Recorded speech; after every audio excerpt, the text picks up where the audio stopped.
Assalamualaikum, everybody. Hope you are doing well. We have resumed this artist talk session after a while because we had an exam break. And for the artist talk session for year 2021, we have invited our first guest, who is Abdul Jabbar Gul, who is a visual artist, but I would say that his forte is sculpture. He graduated from NCA in 1996, and since then he has been exhibiting both nationally and internationally. And he has participated in various residency, which also includes national and international residencies. He actually has worked in various mediums like painting and sculpture and installation and all these mediums.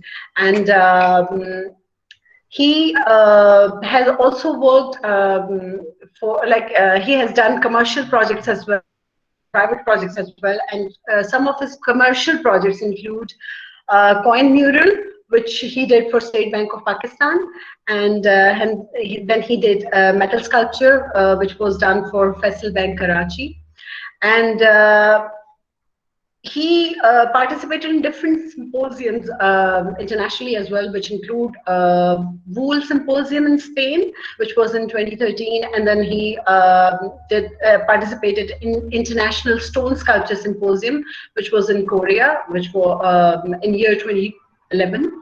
And he has also worked as a director for Studio 7 Art Gallery, both in Karachi and Dubai. And he has also won very prestigious awards. He has got National Excellence Award for Sculpture by PNCA, which is Pakistan National Council of Arts. And then he was also awarded another award by Punjab Art Association for his services in the field of sculpture. So today we'll be talking to him about his interest in pursuing an art career in the first place, that why did he do that. तो आज हम जो जबार से बात करेंगे वो सबसे पहले तो ये कि जबार आपने आर्ट को क्यों सोचा कि you will pursue that as a career, और कोई और साइंस या कुछ और क्यों नहीं सोचा जो कि नॉर्मली होता है. मेरी तरफ से भी सबको अस्सलाम वालेकुम और बहुत बेस्ट विशेस सब लोगों को, आपको भी और आपके स्टूडेंट्स को. वालेकुम अस्सलाम सर. Thank you. ये जो सवाल है कि मैंने आर्ट को क्यों चूज किया, तो मैंने आर्ट को चूज नहीं किया, आर्ट ने मुझे चूज किया शायद, तो ये लगता है. हाँ, इनफैक्ट पता नहीं, ये काफी दफा मैं कह चुका हूँ बात के जो एक कहते हैं बॉर्न आर्टिस्ट, अगर वो कोई वैलिड चीज है और वो कोई रियलिटी है, तो शायद जब मैं अपने ऊपर अप्लाई करता हूँ तो मुझे लगता है कि वो बहुत बचपन से, बहुत अर्ली एज से एक सेंस ऑफ एस्थेटिक्स वो कहीं था शायद. और उसका मतलब जो मुझे मैं याद करता हूँ तो वो मेरी जो स्कूल की बुक्स थी या स्कूल की जो कॉपीज थी, उन पे जो जिस तरह से बहुत अर्ली है, यानी मैं क्लास 3rd 4th की या शायद उस दौर की मैं बात कर रहा हूँ कि मैं कलर मार्कर्स के साथ अपने वो हेडिंग बनाना और वो हैंड राइटिंग जितनी खूबसूरत करने की कोशिश करना है. बच्चा जितना जो है ना, क्लास 2nd 3rd का बच्चा क्या होगा, लेकिन वो एक काइंड ऑफ इंटरेस्ट था कि मेरी कॉपी या मेरा जो होमवर्क है, जो मेरा क्लास वर्क है वो अच्छा हो. तो मेरा अक्सर जो है वो स्कूल में, मैं एक government KG model middle school था, इंग्लिश मीडियम, और वो उसमें हमारी को एजुकेशन थी, बच्चियां भी थी वहां पे और हम भी थे. तो वो हमारी क्लास में हमारी मिस होती थी, वो क्लास में मेरी कॉपी अक्सर उठा के दिखाती थी कि ये देखें इसकी कॉपी, और ये किस तरह से जो है वो मेंटेन करता है और किस तरह से जो है वो करता है.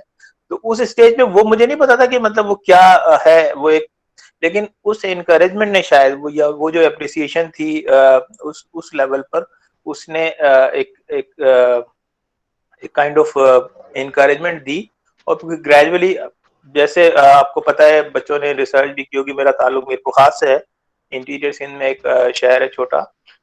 तो वहाँ वो एज सच आर्ट की कोई ना स्कूल थे आर्ट के, ना कोई गैलरीज, ना कुछ. तो वो एक सिनेमा होर्डिंग पेंटर्स होते हैं वहाँ पे, या जो कमर्शियल बोर्ड पेंटर्स होते हैं, वो एक सोर्स ऑफ इंस्पिरेशन बने. जब मैं क्लास 6 7 में था यानी जब मैंने प्राइमरी कर लिया अपना, और जब मैं 6-7 में, तो वो स्कूल हमारे घर से दूर होता था काफी, तो मैं साइकिल पर अपने स्कूल जाता था, तो रास्ते में वो थी शॉप, तो उस पे मैं रुक के, क्योंकि वो जब वो बोर्ड लिखते थे तो वो बड़े बड़े लफ्ज और बहुत प्रॉपर और बहुत खूबसूरत लिखते थे, और मैं क्योंकि अपने स्कूल की कॉपीज में लिखता था, तो मैं कहता था कि ये मुझे कुछ वो एक कनेक्शन बन रहा था कि राइटिंग ये मतलब ऐसी है, तो मुझे भी ये अगर आ जाए या मुझे भी आनी चाहिए, तो वो आई थिंक एक एक kind of source of inspiration बनी। और फिर मैं उन बोर्ड प्रिंटर के पास गया, उन्होंने फिर मुझे आगे सैनमा होल्डिंग के पास, प्रिंटर के पास रिकमेंड कर दिया। वहां फिर सैनमा होल्डिंग से जो है वो सिलसिला शुरू हुआ। अच्छा, मेरा अब ये सारा बताने का कि मेरा बहुत कैलीग्राफी की साइड बहुत मेरा इंटरेस्ट था, मेरा यानी लिखने की तरफ। मेरा तस्वीरें और स्कल्पचर और पेंटिंग का तो वो खैर कोई वहम गुमान ही नहीं था। तो वो मैं बोर्ड भी जो लिखता था, तो मैं वो जो इन बच्चों को तो पता नहीं, पता है या नहीं, पहले सैनमास के बोर्ड लगते थे वो हर पोल पर और उस पर कि ये फलानी फिल्म फलानी तारीख को लगेगी और इतने दिन चलेगी, वो वहाँ हैदराबाद कराची के पास हमारे सारे एरिया में होता था। तो मैं बेसिकली वो बोर्ड लिखता था, लेकिन वो लिखते लिखते क्योंकि वहां बराबर में ही वो फिर वो फिगर्स भी बन रहे होते थे और वो पोर्ट्रेट्स फिल्म स्टार्स के और सारे कुछ, तो फिर स्लोली मैंने कहा चले इसमें भी जरा सा करके देखते हैं। तो वो फिर मुझे उस्ताद मेरे कहते थे इसको ड्राइंग करो, वो ग्राफ लगा के ड्राइंग होती थी वो बड़े बड़े स्केल पर। उस तरह से वो सिलसिला शुरू हुआ, और फिर ऐसा ऐसा वो अगेन वो एक अब ये भी मैं बहुत एक, हम आगे इस पे बात करेंगे कि जो मैं वहां पे वो काम कर रहा था तब भी लोग मुझे आर्टिस्ट कहते थे, ठीक है। अच्छा। और जब मैंने तस्वीरें बनाना शुरू कर दी तो भी मैं आर्टिस्ट था, फिर जब मैं एनसीए चला गया तो भी मैं आर्टिस्ट था, और फिर जब मैं स्कल्पचर करने लगा तो अब भी मैं I am known as an artist. तो ये जो वो आर्टिस्ट की डिफरेंट वेरिएशंस हैं, वो एक काइंड ऑफ ब्लेसिंग है कि वो सारा मैंने एक्सपीरियंस किया, और आर्टिस्ट को हर लेवल पर अंडरस्टैंड करने की कोशिश की और चीजों को देखने की और समझने की कोशिश की। आई अच्छा थिंक वो ये, सिलसिला। हाँ जी भाई, ये पूछना चाहती हूँ मैं कि एनसी का कैसे पता चला कि वो लाहौर में था हाँ, वो? वो यही हुआ, वो अभी मैं उसी तरफ ही आ रहा था कि फिर जब मैं as a professional cinema board painter जब मैं काम कर रहा था, मैट्रिक में था शायद, या नाइन्थ क्लास से लेके फर्स्ट ईयर तक, तो वो स्टडीज भी साथ साथ चल रही थी।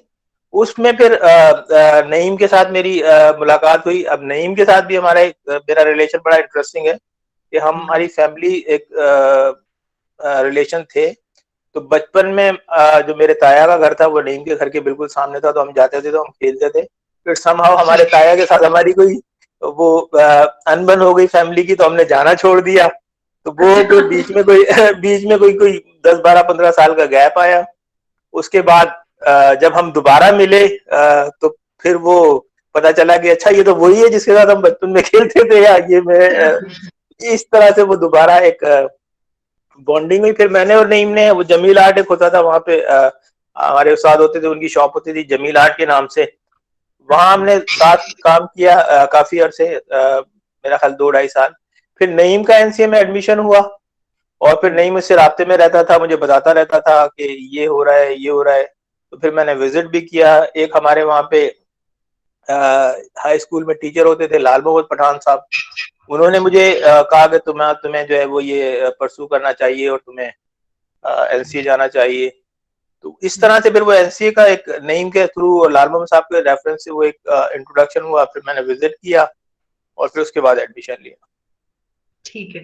अच्छा, वो जो वही बात है कि अगर हम एनसीए का वो पूरा पीरियड क्रॉस कर जाते हैं, क्योंकि बहुत सी चीजें हैं इसमें, प्रिंट मेकिंग भी आपने की, बहुत मीडियम्स ट्राई किए, फिर अल्टीमेटली करके स्कल्पचर पे, क्योंकि मुझे लगता है स्कल्पचर शायद काफी डिफिकल्ट मीडियम है, लोग ज्यादा इसको परसू नहीं करते, शायद इसको पता नहीं क्या वजह है, आई डोंट नो कि क्यों नहीं परसू करते इसको, कैरी मतलब इसको साथ काम करना मुश्किल है, इसमें हैंडलिंग चीजों की, हैवी चीजों को उठाना और कुछ करना, शायद ये वजह है, मुझे नहीं पता क्या वजह है। लेकिन आपने क्यों उस कल्चर को क्यों परस्यू किया है, अगर मेनली देखा जाए तो? जनी इसमें आपको तो याद है आप लोग हमारे 1 साल सीनियर होते थे, मैं जब फर्स्ट ईयर में था आप लोग सेकंड ईयर में थे, नहीं, और आप लोग, तो मेरा बड़ा एक इंटरेस्टिंग सा ये ब्रीफली मैं बताऊं कि मैंने एनसीए में जो एडमिशन लिया वो डिजाइन में लिया था। मैं अच्छा। डिजाइन डिपार्टमेंट का स्टूडेंट था, मतलब मेरा फर्स्ट ईयर सेकंड ईयर और थर्ड ईयर बट मेरा ज्यादा टाइम जो है वो फाइन आर्ट्स में गुजरता था, और मेरे फाइन आर्ट्स के लोगों से ज्यादा दोस्ती थी, और मेरा काइंड ऑफ उस वक्त हुलिया कह लें, या जो मेरा एक आउटलुक था, और मेरे पास हर वक्त स्केच बुक होती थी, और मैं हर वक्त बैठे बैठे स्केच कर, मतलब किसी को भी बिठा लिया, उसकी ड्राइंग शुरू कर दी। थर्ड ईयर की क्लास हो रही है और उसमें वो मॉडल बैठा हुआ है, तो ये सब लोग राशिद राना और अली रजा और इन लोगों की क्लास में मैं जाके दरवाजे के पीछे जाके बैठ के, और ये अपनी ड्राइंग कर रहे होते थे, तो मैं अपनी स्केच बुक में ड्राइंग शुरू कर देता था। तो ये मुझे बड़े इनकरेज करते थे। तो इस तरह से वो एक kind of, although I was in design, but मेरा था वो और मुझे, मैंने कई दफा दूसरे इंटरव्यू में कहा, मुझे कोई दिन ऐसा नहीं गुजरता था कि कोई टीचर, कोई मेरा क्लास फेलो या कोई सीनियर या कोई मुझे एनसीए में हॉस्टल में ये ना कहता हो कि यार तुम्हें फाइन आर्ट में होना चाहिए। अच्छा। तो वो एक कॉन्स्टेंटली बम्बार्डमेंट होती थी कि फाइन आर्ट्स में होना चाहिए, फाइन आर्ट्स में। बट मैंने कहा नहीं, मुझे डिजाइन करना है, और मैं आज तो अपने शौक पे कर रहा हूँ, मतलब ड्राइंग वगैरह मैं कर रहा हूँ, तो होती रहेगी। तो टू कट स्टोरी शॉर्ट, वो थर्ड ईयर डिजाइन तक मैंने डिजाइन पढ़ा। वहां पे उस दौरान में मैंने अपना एक डिजाइन ऑफिस भी स्टेब्लिश कर लिया, और अपनी मैं प्रोफेशनल जॉब भी कर रहा था। तो चीजें बहुत स्मूथली चल रही थी, यानी और मुझे लग रहा था कि बस फोर्थ ईयर डिजाइन करके अपना ऑफिस स्टेब्लिश हो जाएगा, कर लेंगे और अपना करेंगे। लेकिन थर्ड ईयर डिजाइन में कुछ चीजें ऐसी हुई, कुछ इंसिडेंट ऐसे हुए कि जिसने मुझे कहा कि नहीं, ये जो है मुझे नहीं करना। उसका सबसे एक जो मेन अगर की रीजन था, वो ये था कि वो डिजाइन में you have to compromise, you have to sort of fulfil the requirement of the client. Audience की।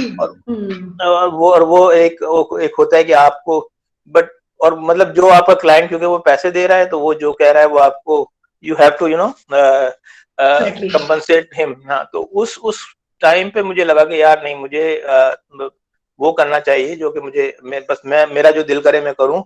मेरा ना कोई क्लाइंट हो, ना मेरा कोई मुझे डिक्टेट करने वाला हो इन अ वे।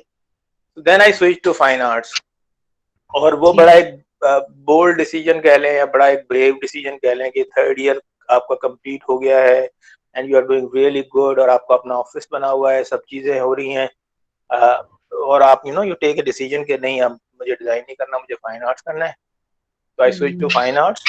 और फिर उसके बाद जो आपका सवाल है कि स्कल्पचर का कैसे आया, तो फाइन आर्ट्स में जब मैंने स्विच किया, और ऑल्दो कि वो फर्स्ट ईयर में हमने जो एक पूरा फंडामेंटल होता है उसमें स्कल्पचर वो किया हुआ था, उस पर भी काफी वो एप्रिसिएशन मिलती थी, वो बर्ड फॉर्म और वो सारा जो क्ले से हम बनाते थे। लेकिन वो क्योंकि डिजाइन में चला गया मैं, तो वो तो सब भूल गए। लेकिन खत्म हो गया। लेकिन जब फाइन आर्ट्स में स्विच करने के बाद, सेकेंड ईयर फाइन आर्ट्स में, वो आपको पता है कि चारों चीजें, चार पांच जो एरियाज हैं, मिनिएचर, प्रिंट मेकिंग, स्कल्पचर और पेंटिंग, वो सब हम करते हैं। तो जब मैंने स्कल्पचर किया, तो उसमें वो असाइनमेंट पोर्ट्रेट बस्ट बनाने की थी। उसने फिर मेरा एक पूरा जो है वो परसेप्शन चीजों का, या कह लें कि मेरा जो एक आर्ट के बारे में था, वो एक पूरा चेंज कर दिया। मैंने कहा ये सीखना है, ये करना है। उसकी कई रीजन थी। उसकी एक शायद उस वक्त रीजन ये थी कि वो बहुत मुश्किल था, लगा मुझे वो जो आप बात कर रही है ना, कि बहुत मुश्किल, बहुत चैलेंजिंग, और बहुत मुझे लगा कि ये जो है वो कुछ ऐसी चीज है जिसको के एक्सप्लोर करना चाहिए।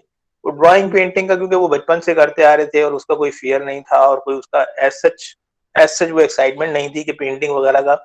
तो वो मैंने कहा वो तो मतलब कुछ आती है, कुछ देख देख के लोगों से सीख भी जा सकती है, वो कोई इशू नहीं है। लेकिन ये स्कल्पचर एक ऐसा एरिया है जो कि ना कभी सुना, ना कभी देखा, ना कभी पढ़ा।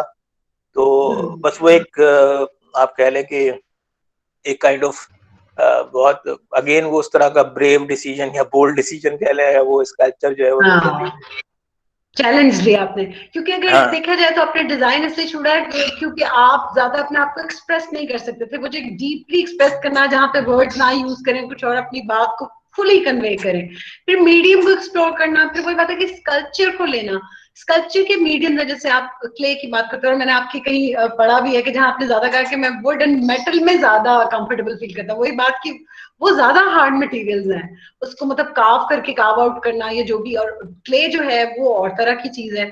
तो वो इतनी टफ जॉब जो है, वो फिजिकली चैलेंजिंग जो चीज है, वो आपने उठाई है असल में। बेसिकली क्या ऐसा है, या टेक्निक वाइज आपको मेटल को मोल्ड करना और वो करना ज्यादा पसंद है?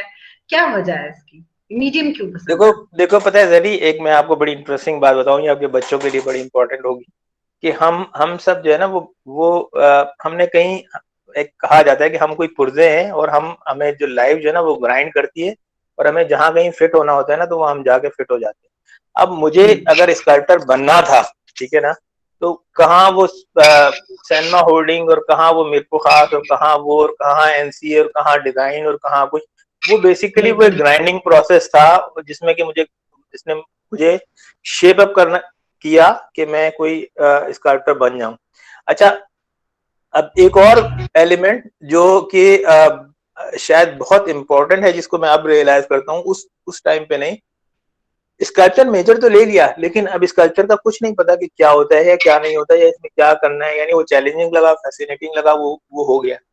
लेकिन मीरपुर खास में मेरे फादर जो थे उनकी अपनी एक वर्कशॉप थी, वो बेसिकली ब्लैक स्मिथ लोहार, लेकिन वो एक बड़ी डाइवर्स किस्म की वर्कशॉप थी, जिसमें मेटल का काम भी होता था, जिसमें लकड़ी का काम भी होता था, जिसमें और मेरे फादर खुद भी बहुत एक अच्छा। मल्टी टैलेंटेड और एक बहुत डाइवर्स किस्म के इंसान है, तो कोई भी काम आ जाए तो वो उसको अच्छा, कहीं ना कहीं किसी ना तरह से रिजॉल्व कर लेते। तो ठीक है। Beside all that cinema holding और पेंटिंग और वो सारे के, मैं अपने फादर की शॉप पे भी जाता था, और वो जब भी जितना भी टाइम मिलता था तो मैं जाके लकड़ी से, और वो वुड टर्निंग मशीन मैंने चलाना सीख ली, और वो लकड़ी का काम या लोहे का काम जो मैं वहां पे एक्सपीरियंस कर सकता था वो कर लिया। अच्छा, वो ये सारा एक्सपीरियंस जो मैंने फादर की वर्कशॉप में किया, ये बिल्कुल कहीं अनकॉन्शियस या सबकॉन्शियस में चला गया। इसका कोई मुझे याद दहानी कोई कुछ नहीं। मैं डिजाइन पढ़ रहा हूँ, डिजाइन से मैं फाइन आर्ट्स में आ गया, फाइन आर्ट से मैं स्कल्पचर में मेजर ले लिया। अब जब स्कल्पचर मेजर लिया तो यू वोंट बिलीव कि वो सारा एक्सपीरियंसेस जो जो कोई 20-25 साल पहले फादर की वर्कशॉप का था, वो एकदम से दोबारा क्लिक हुआ कि ओ, मुझे तो ये भी पता है, मुझे तो ये भी पता है, मुझे तो, मैं तो लकड़ी का काम भी कर सकता हूँ, मैं तो लोहे का भी कर सकता हूँ, मैं तो तो वो टूल्स के साथ जो एक एक लोगों का फियर होता है ना कि टूल्स कैसे और टेक्निक्स कैसे, वो सारा बिल्कुल। एकदम रीलॉन्च हो गया मेरी पूरी में, और मैं उस कॉन्शियस हो गया उसके सारे और सारी चीजों के।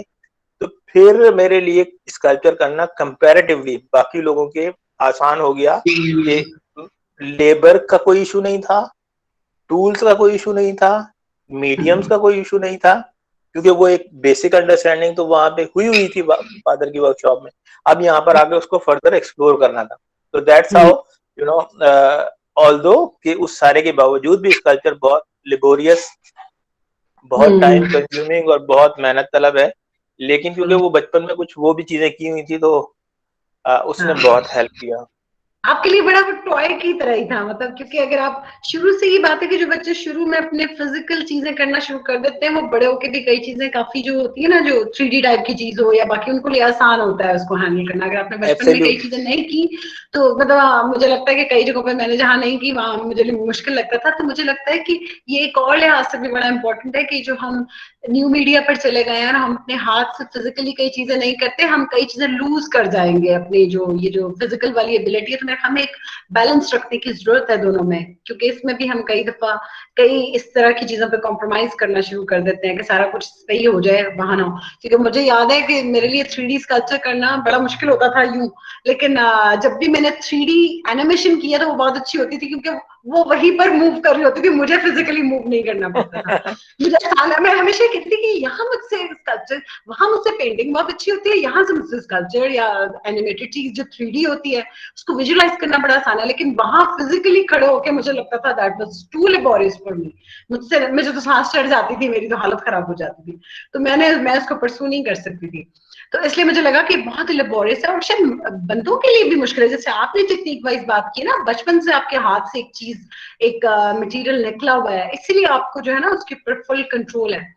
अब मैं इस पे आना चाहती हूँ कि वो तो हो गया क्योंकि वो मीडियम था और बाकी, और फिर यहाँ पर आके आपने जो बेसिक्स आप सीखते हैं या कि फॉर्म क्या है बाकी, लेकिन फिर जब आप, जैसे हमारे स्टूडेंट्स भी ड्राइंग सीखते हैं बाकी, जब वो उसे आइडियाज पर ले जाना चाहते हैं, जो आप इमेजिनरी आइडियाज पे जाते हैं या कुछ सोचना फिर उसको ट्रांसलेट करते हैं। एक तो होता है ना कि सामने देखा बनाया और उसको कॉपी किया, एक होता है कि क्योंकि अब आपकी आहिस्ता आहिस्ता उस तरफ ट्रांसफॉर्म करने लगता है कि अब न्यू आइडियाज जो आपको आ रहे थे, कि वो वही बात है कि पेंटिंग से स्कल्पचर में जा रहे थे या स्कल्पचर से पेंटिंग में जा रहे थे, वो क्या आइडियाज थे? कुछ तो हम रीड कर पाते हैं, लेकिन आपके ख्याल में क्या था वो? क्यों इस तरह से जैसे कुछ पेंटिंग्स में आपके हैं, आपकी जो स्कल्पचर है वो स्टूडेंट्स ने भी देखा होगा कि मुझे भी लगा कि प्रिमिटिव टाइप की चीज है। फिर वो जो आपने कहा ना वो जो डेस्टिनी की बात, वो मुझे आपके काम में नजर आती है। वो जो नहीं है टैबलेट्स उनके गले में है या बाकी, वो लगता है वो भी जैसे हमें कहा जाता है कि हर एक के गले में एक तख्ती है, उसका एक डेस्टिनी लिखी हुई है, एक मजहब के साथ मुझे लगता है कि रिलीजन के साथ स्पिरिचुअल कुछ वो ताल्लुक भी आपके काम में है। मुझे ऐसे भी नजर आता है। ऐसा ही है या आप किसी और तरह बात? आई थिंक ये तो बहुत बहुत सारे सवाल हो गए एक साथ, और मुझे तो याद भी नहीं रहे कि सवाल पहले कहाँ से शुरू हुआ था। हाँ, आई कि थिंक आपके आइडियाज कैसे बनना शुरू हुए, हाँ, मतलब आप उसे इसमें इसमें रियलिस्टिक से आई छोड़ थिंक दें। इसमें हम पहले थोड़ा सा मैं उस सेक्शन को एड्रेस करूंगा जो आपने शुरू में कहा।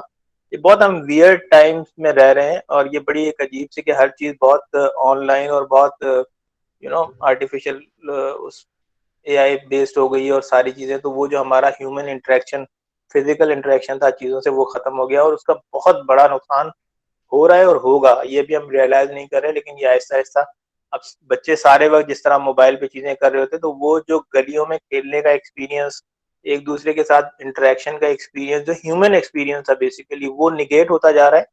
और उससे जो बिल्कुल सही। जनरेशन बिल्डअप डेवलप होगी, वो पता नहीं क्या आगे जाके क्या करेगी, अल्लाह बेहतर जानता है। लेकिन आई थिंक बिल्कुल वो एक बहुत अनफॉर्चुनेट है। लेकिन स्पेशली बड़े शहरों में, गांव देहातों में और छोटे इलाकों में तो अभी भी लोग, बच्चे वो उस तरह से इंटरेक्ट करते हैं, खेलते हैं थोड़ा बहुत। लेकिन ये जो एक न्यू मीडिया की एक बम्बार्डमेंट हुई है, इसने काफी चीजें डिस्टर्ब कर दी है। मेरे ख्याल में लोग इसे प्रोग्रेस समझते हैं, लेकिन मेरे ख्याल में काफी चीजें बहुत गड़बड़ की तरफ जा रही हैं। तो ये मेरा कमेंट उस बात पे। अच्छा, अब मेरे अपने काम की जहां तक बात है, उसमें स्पिरिचुअलिटी का डेफिनेटली एलिमेंट है, उसमें रिलीजन का डेफिनेटली एलिमेंट है, उसमें मेरे जो थॉट प्रोसेस हैं वो उसी से कनेक्टेड है। uh, मेरा ये पर्सनल एक ख्याल है, और मेरा ये बिलीव है कि हम सब साइमल्टेनियसली दो तरह की दुनियाओं में रहते हैं। एक ये फिजिकल वर्ल्ड है और एक स्पिरिचुअल वर्ल्ड है। तो फिजिकल वर्ल्ड में की हैपनिंग जो कुछ हो रही है, उसको आप अपने सेंसेस से, 5 सेंसेस से जो है वो एक्सपीरियंस करते हो, और फिर उस पर जो भी कमेंट होता है एज एन आर्टिस्ट वो आप देते हो।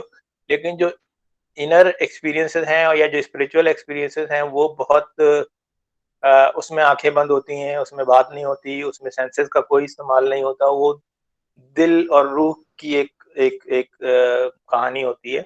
और फिर जब उसको आप एज एन आर्टिस्ट शेयर करने की कोशिश करते हो, तो अगेन आपको आपको सारी वोकैबुलरी, सारे जो टूल्स हैं वो इसी फिजिकल वर्ल्ड से लेना पड़ते हैं।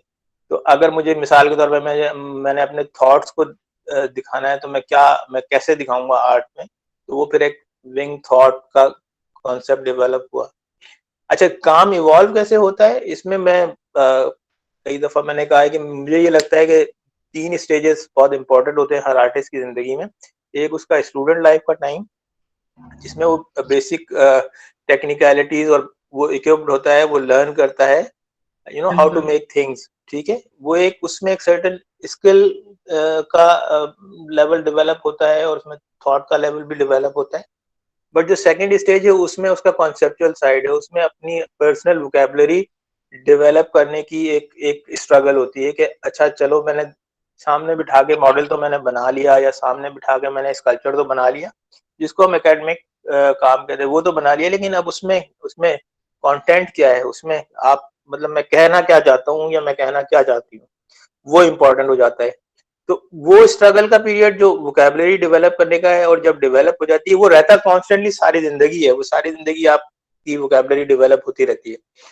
तो अब जब मेरे काम को भी आप देखोगे, तो उसमें वो एकेडमिक और रियलिस्टिक बहुत एक सर्टेन लेवल तक का किया। लेकिन फिर वही क्वेश्चन मैंने अपने आप से किया कि अब इसमें मैं कहना क्या चाह रहा हूँ? तो वो जब कहना क्या चाह रहा हूँ, तो वो ऑब्वियसली जो मेरी पर्सनैलिटी है, जो मेरे थॉट्स हैं, जो मेरी यू नो जिस भी स्कूल ऑफ थॉट को मैं बिलोंग करता हूँ, या जिस भी चीजों को, तो उसमें रिलीजन, स्पिरिचुअलिटी, ये सारी चीजें बहुत इंपॉर्टेंट है। यानी बहुत बचपन से एक शरारती बच्चा और एक वो, यानी मेरा ख्याल में कोई गेम ऐसा नहीं होगा जो मैंने छोड़ा हो। क्रिकेट, फुटबॉल, हॉकी, हर हर गेम मैंने खेला। और वो जो ट्रेडिशनल जो पतंगे और जो मार्बल्स और वो सारे गेम, उन सारों के बावजूद, यानी अपने बचपन को एक बच्चे की हैसियत से एंजॉय करने के बावजूद भी कुछ चीजें ऐसी थी जो बहुत अर्ली स्टेज पर पढ़ने का, समझने का मौका मिला।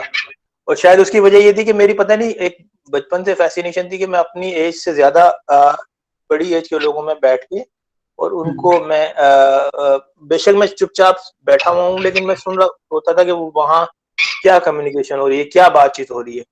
तो उसमें कुछ ऐसी गैदरिंग्स का मैं बैठने का मौका मिला, कुछ कि मैं, मेरी उम्र अगर 10 साल है तो मैं 30-35 साल या 40 साल के लोगों के दरमियान में बैठा हूँ, तो वो जो बातें कर रहे हैं उनको मैं सुन रहा हूँ, कुछ समझ आ रही है, कुछ नहीं आ रही, लेकिन उसको मैं एब्जॉर्ब करने की कोशिश कर रहा हूँ। तो उसी से आई थिंक वो एक पर्सनैलिटी डेवलप हुई। कुछ चीजें आपके डीएनए में होती हैं, आपके पेरेंट्स की तरफ से आपको मिलती है, कुछ आपको आपका जो भी एक सर्कल होता है, जो सोसाइटी होती है, वो आपको देती है। तो उसी तरह से एक पर्सनैलिटी डेवलप होती है, चाहे वो आर्टिस्ट हो, नॉन आर्टिस्ट हो, कोई भी हो। क्योंकि मैं आर्टिस्ट हूँ तो वो या मेरा एक एक्सप्रेशन का मीडियम जो है वो आर्ट है, तो उसमें वो सारी चीजें नजर आती हैं। तो मेरे काम में एक सर्टेन रियलिस्टिक फेज नजर आएगा, उसके बाद फिर वो एक ग्रेजुअल ट्रांसफॉर्मेशन का है जिसमें ऑर्डिनरी सोल्स की एक सीरीज है। अब ये सारी सीरीज को इंटेंशनली मैंने बहुत सोच के प्लान करके मैंने नहीं डेवलप की, ये ग्रेजुअली होता गया। यानी जैसे जैसे मेरी पर्सनैलिटी ग्रो करती गई, मेरे थॉट्स इवॉल्व होते गए, ऐसे ऐसे काम ट्रांसफॉर्म होता गया। तो अब इस स्टेज पे अगर मैं विंग थॉट की बात कर रहा हूँ तो मुझे नहीं पता कि आइंदा 2-4 साल या 10 साल के बाद में क्या कर रहा हूँ, क्योंकि अगर कुछ चीजें ट्रांसफॉर्म होती हैं मेरी पर्सनैलिटी में तो वो ऑब्वियसली काम में भी नजर आएंगी। बिल्कुल। आपने जो वो कल्चर की बात की ना कि जिस सेटिंग में आप बैठते हैं, बाकी तो आपके ओवरऑल कॉम में ना एक ओवरऑल एक सोसाइटी में जो ह्यूमिलिटी होती है, मतलब एक जो आपकी बॉन्डिंग जो जिस में जहाँ पे आप ग्रो अप किए हैं, लगता है कि वहां से भी वो है, एक होता है ना, क्योंकि आजकल के जमाने में ये चीजें जरा कम हो गई हैं, बहुत सबमिशन के साथ बड़े आराम से दूसरे के साथ कम्युनिकेट करना, बात सुनना, बाकी वो बहुत ज्यादा आपके काम में नजर आता है कि मतलब उस तरह से कनेक्टेड, एक सोसाइटी कनेक्टेड का जो होता है ना। और मतलब मैं किसी और का काम, कई आर्टिस्ट का काम देखती हूँ तो उसमें और तरह की चीजें जैसे प्राइड या कुछ और चीजें होती है, आपकी में ना ओवरऑल ह्यूमिलिटी नजर आती है कि डाउन टू अर्थ होना, लोगों के साथ जो है ना सुनना, या एक क्या कहना चाहिए, जैसे बड़ों की शफकत या छोटों का बड़ों के लिए अदब, ये वाली चीज बहुत नजर आती है आपके काम के अंदर, तो शायद यार सोसाइटी को। नहीं, देखो ना, मतलब असल में वेरी बहुत बहुत चीजें बहुत गड़बड़ हो गई हैं, मतलब बहुत अजीब तरह से हो गई हैं। ये टाइम बहुत वियर्ड है जिसमें हम लोग रह रहे हैं कि अब अगर कोई हम्बल है तो उसको बेवकूफ समझा जाता है, बिल्कुल तो ऐसे मतलब ही। कोई वो उस तरह की चीजें, और मतलब फेम, वो मैं अक्सर लिखता भी रहता हूँ, आप भी पढ़ते हो कि फेम का और रिस्पेक्ट का फर्क मिट गया है वैसे ही। कि इंस्टेंट, हर हर एक को बहुत इंस्टेंट चीजें चाहिए, किसी के पास इतना टाइम नहीं है कि वो सालों किसी के पास बैठे, किसी के साथ सीखे। जो एक हमारा ट्रेडिशन होता था उस्तादी शागिर्दी का कि वो 10-10 साल सिर्फ जूतियां सीधी कर रहे हैं और झाड़ू दे रहे हैं और वो सारा कुछ। और अगर आप बिल्कुल सूफिया को पढ़ें और तसव्वुफ की तरफ जाएं तो वो अपने बच्चों को जो भी उनके आते थे उनको किस तरह से वो ट्रेन करते थे, किस तरह से उनको पहले उनकी ईगो खत्म करते थे, या किस तरह से पहले उनको वो जो है वो उस जमीन से जोड़ते थे कि मतलब प्राइड यार किस, मैं मतलब मैं सवाल पूछता हूँ, जो भी असल में देखें, एक होता है एक कॉम्प्लेक्स, एक लफ्ज है ना, अब वो एग्जैक्टली। चाहे वो इंफीरियरिटी कॉम्प्लेक्स हो, चाहे वो सुपीरियरिटी कॉम्प्लेक्स हो, वो होता कॉम्प्लेक्स ही है। बिल्कुल अगर ऐसे ही। मैं अगर अपने आप को बहुत कोई बड़ा वो चीज समझ रहा हूँ तो भी मैं कॉम्प्लेक्स का शिकार हूँ, और अगर मैं बिल्कुल। अपने आप को बहुत कोई घटिया या कमतर समझ रहा हूँ तो भी मैं कॉम्प्लेक्स का शिकार। तो बेसिकली सेन रहना और अपनी वर्थ का भी पता होना, और फिर साथ साथ हम्बल भी रहना, और उस जो भी वर्थ आपको ब्लेसिंग के तौर पे मिली है उसको एक्नॉलेज करना, और बिल्कुल। उस ताकत को ओन करना कि जी ये ब्लेसिंग मुझे कहीं से आई है। और मैं तो बड़ी मैंने इंटरेस्टिंग बात शायद एक दफा कही थी कि अगर कोई मेरे आर्ट को या मेरे स्कल्पचर को या पेंटिंग को अप्रिशिएट करता है तो उस पेंटिंग या स्कल्पचर को तो कुछ भी नहीं होता, वो तो मैं खुश होता हूँ ना जो जिसने वो बनाया है। तो मुझे बिल्कुल। ये लगता है कि अगर कोई मेरी तारीफ करेगा तो शायद मुझे कोई इतना ना हो, जिसने मुझे बनाया है वो खुश होता होगा कि देखें जी मेरी क्रिएशन की तारीफ हो रही है। तो ये एक बिल्कुल। सिलसिला चलता है। अब ये सारी बातें पता नहीं लोग करते हैं नहीं करते, सीखते हैं नहीं सीखते, समझने की कोशिश करते हैं या नहीं करते, बट मेरा जो पार्ट है वो मैं प्ले करने की कोशिश कर रहा हूँ। वही बात है ना कि वो जो आपका वैल्यू सिस्टम है उसको आप कैरी ऑन कर रहे हो। वो ये नहीं कि मतलब अगर यूं देखा जाए कि जैसे मेटल के अंदर अगर फ्लाइट वाली चीज जो देखें, जैसे ह्यूमन जो है आप दिखा रहे हैं वो एंजल की तरह, तो वो एक फ्लाइट की तरह आप उसको देख सकते हैं। जैसे आप कहीं जमीन से ऊपर की तरफ उड़ते हैं या मतलब हाइट लेते हैं बाकी, लेकिन फिर भी उसके अंदर ना वो जो स्पिरिचुअलिटी में मैंने कहा ना मुझे एंजेलिक टाइप की चीज है ना उसमें, एंजल्स वाली एक मतलब सबमिशन है उसमें, फिर भी एक बड़ी और उसमें ना कुछ मिस्ट्री भी है। मतलब मुझे ऐसा लगता है जैसे कोई आपको विस्पर कर जाता है ना कुछ, या कुछ आपको बता जाता है, या कुछ जैसे कहीं से आपको कुछ उड़ता वाला, तो मुझे बड़ी अभी उसमें मतलब उसमें भी वो नहीं है कि मतलब पता नहीं हमने क्या अचीव कर लिया, वो नहीं है, उसमें भी सबमिशन है। तो वो मेटल की फॉर्म में, जबकि आप मेटल को ऐसे देखते हैं जैसे इंडस्ट्रियल वर्ल्ड को या कमर्शियल वर्ल्ड को देखते हैं, और देखते हैं कि उसका अपना एक इम्पैक्ट होता है लोगों के ऊपर, लेकिन आपके काम में उसमें भी आप जो है ना वो एक हम्बलनेस और मतलब वो चीज नजर आती है। तो वो मुझे बड़ी स्ट्रॉन्ग एलिमेंट लगता है कि आप उसको कैरी कर रहे हो, वो आपकी ट्रेनिंग में है या जैसे भी है। और अगर इस जमाने में आप वही बात है जैसे न्यू मीडिया टेक्नोलॉजी के दौर में आपको पता चल रहा है कि एक चीज है तो आप उसका बैलेंस रखने की कोशिश करें, या आप मीडियम के थ्रू भी अपनी बात को जो है ना अपने वैल्यू सिस्टम दिखा रहे हैं, वो तो बहुत क्लियर है उसके बीच में। आई थिंक अगर आप कोई भी आर्टिस्ट पूरी अपनी सिंसियरिटी से और ऑनेस्टी से कोई काम करता है तो वो उसकी पर्सनैलिटी का रिफ्लेक्शन ही होता है। और बिल्कुल इवन अगर मैं आपको बड़ी एक इंटरेस्टिंग बात बताऊं कि अगर कोई आर्टिस्ट अगर अपने काम में झूठ भी बोलता है तो वो भी नजर आता है कि ये झूठ बोल रहा है, ठीक है सही ना। बात है।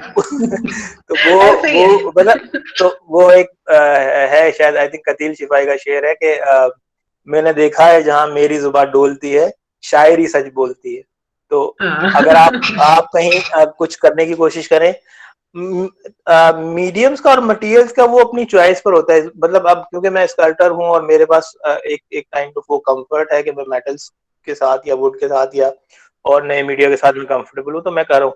लेकिन ये जरूरी नहीं है, अगर कोई मतलब जब क्ले में काम करने का है तो वो एक अलग पूरा उसका प्रोसेस है। स्कल्पचर का जो बेसिक प्रॉब्लम है ना वो यही है जो हमने शुरू में बात की थी कि ये बहुत लेबोरियस है, बहुत टाइम कंज्यूमिंग है और इसमें रिजल्ट बहुत क्विकली नहीं मिलते। यानी और हर प्रोसेस के हर स्टेज पर आपको बड़ा जो है ना वो कॉन्शियस रहना पड़ता है कि जरा सी गलती की, मिसाल के तौर पे क्ले में आपने बना लिया है, बहुत अच्छी पूरी फॉर्म डेवलप कर ली है, मोल्ड करते वक्त सिर्फ आपने प्लास्टर चेक नहीं किया कि वो सही था या नहीं था, और आपने बना के मोल्ड बनाना शुरू कर दिया तो वो आपकी पता चला कि मोल्ड ट्राई नहीं हुआ और वो आपकी सारी मेहनत जाया हो गई। तो मोल्ड के स्टेज कास्टिंग करते वक्त अगर मिसाल है आप किसी भी मीडियम में कास्टिंग कर रहे हैं और उसको आपने चेक नहीं किया, और सम टाइम इवन आप चेक भी कर लेते हो उसके बावजूद भी कोई ऐसा मिसहैप हो जाता है कि वो चीज, तो उसके उसके कंपैरेटिवली बाकी जो आर्ट की मीडियम्स हैं वो कंपैरेटिवली बहुत आसान है कि आपने इजीली या कैनवस लगाया और ब्रश और पेंट ली और शुरू हो गए, या ड्राइंग चार मतलब ली। तो आई थिंक वो हेजिटेट लोग स्कल्पचर की तरफ आने की एक तो ये वजह, फिर दूसरा ये कि वो इतना पेशेंस लोगों में रहा नहीं। और एक एक अगेन मैं बार बार ये बात सिर्फ इसलिए रिपीट कर रहा हूँ क्योंकि बच्चे सुन रहे हैं, ये टाइम बहुत अजीब व गरीब सा है जिसमें हम रह रहे हैं। इसमें जब मिसाल के तौर पे किसी को बहुत शॉर्टकट मार के और बहुत सी चीजें करके अगर फेम भी मिल रहा है, उसको पैसा भी मिल रहा है और उसको एक फेम, अगेन वो इन्वर्टेड कॉमर्स वाला फेम, तो फिर उसको क्या जरूरत है वो पत्थर और लक्कड़ से और उससे जो है वो सर फोड़ेगा या लोहे से सर फोड़ेगा। वो हर आदमी बस ये चाहता है कि मुझे इंस्टेंट जो है ना वो कोई ना कोई चीज फौरन बस मैं कुछ कर दूं और वो मिल जाए। और इस सोशल मीडिया ने और वो सारे ने वो और भी हमें ट्रैप कर दिया है। एक अब कल परसों भी मैंने जो लिखा उस पर कि कोई भी स्टूपिड सी चीज आप करो और वो आप डाल दो और पता चलेगा कि उसके वो मीम बनना शुरू हो जाएंगे और वो ये होना शुरू हो जाएगा और पता चला रातों रात। लेकिन मतलब ये बच्चों को खास तौर पे ये समझना चाहिए कि ये बहुत फेक है सारा कुछ, मतलब बहुत बहुत ये आर्टिफिशियल है। अभी 2-3 दिन पहले मैं पढ़ रहा था कि कोई टिकटॉक स्टार कोई पता नहीं उनका कोई हुआ है, मर्डर शर्डर हुआ कोई यहाँ कराची में, उसके कुछ 6 मिलियन फॉलोअर्स थे, ठीक है। बट पता चला कि उसकी फैमिली भी उसकी मैयत को लेने के लिए नहीं आई और उसको तदफीन भी जो है वो ईदी वालों ने किया है। तो ऐसे 6 मिलियन फॉलोअर्स का क्या अचार डालना है, मतलब कि हाँ, आप जो है बड़ी वो शॉर्ट लिव्ड चीजें हैं ये, मतलब थोड़ी देर के लिए होती है फिर गायब हो जाती है। मतलब ये बड़ी, मतलब वो कह रही हूँ कि अगर आप न्यू टेक्नोलॉजी पे जा गए हैं तो इसका मतलब ये नहीं कि आपका वैल्यू सिस्टम खत्म हो गया। इंसान ही है ना जो कि इंतजार एब्सोल्युटली कर रहे हैं, एब्सोल्युटली।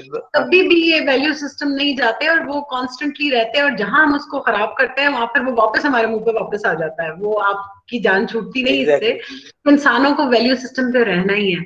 एक और चीज जो अभी आपको भी पता है कि हम देख रहे थे अभी जो मीडिया पे भी बात आई थी, वो जो हम कह रहे थे जो गार्डनर्स ने बनाया वहां पे फाइनेंशियल फंडिंग नहीं थी, ये वाली चीजें बहुत चल रही थी, और आपने भी मीडिया पे उस पर बात की है कि उसमें क्या इश्यूज हैं, ये क्या चीज थी। तो ये क्वेश्चन आता है कि who would define art, कि आर्ट होती क्या है, और जो प्रैक्टिस कर रहे हैं उनका जैसे उनके काम में अगर नाइविटी है या कुछ और, तो आर्टिस्ट तो उसको देखते हैं, लेकिन कोई डिजाइनर हो या कोई और हो तो वो उस तरह से नहीं देखते उसको, क्योंकि हमारी ट्रेनिंग और तरह हुई भी होती है।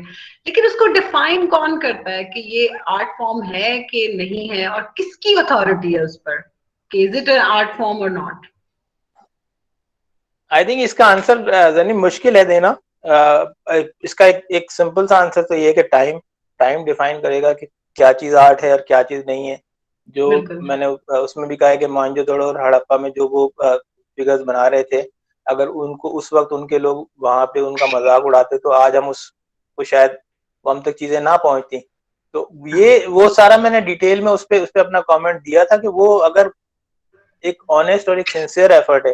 देखो आर्ट में अगर ऑनेस्टी और सिंसियरिटी निकाल दो तो वो फिर क्राफ्ट रह जाता है, फिर कुछ में कुछ भी नहीं है, बस उसमें सिर्फ एक एक ठीक है एक स्किल का एलिमेंट है। आप मुझे पैसे दें, मुझसे कोई कुछ भी कोई चीज बनवा लें, तो ना उसमें मेरा वो पैशन आएगा ना वो, अगर अगर मैं आर्टिस्ट बिल्कुल। नहीं हूँ, ठीक है। हम्म। लेकिन अगर अगर मैं आर्टिस्ट हूँ तो चाहे मैं कमीशन काम करूँ चाहे मैं अपना काम करूँ, मैं उसमें कोई ना हाँ, कोई वो एलिमेंट उसमें डाल दूंगा।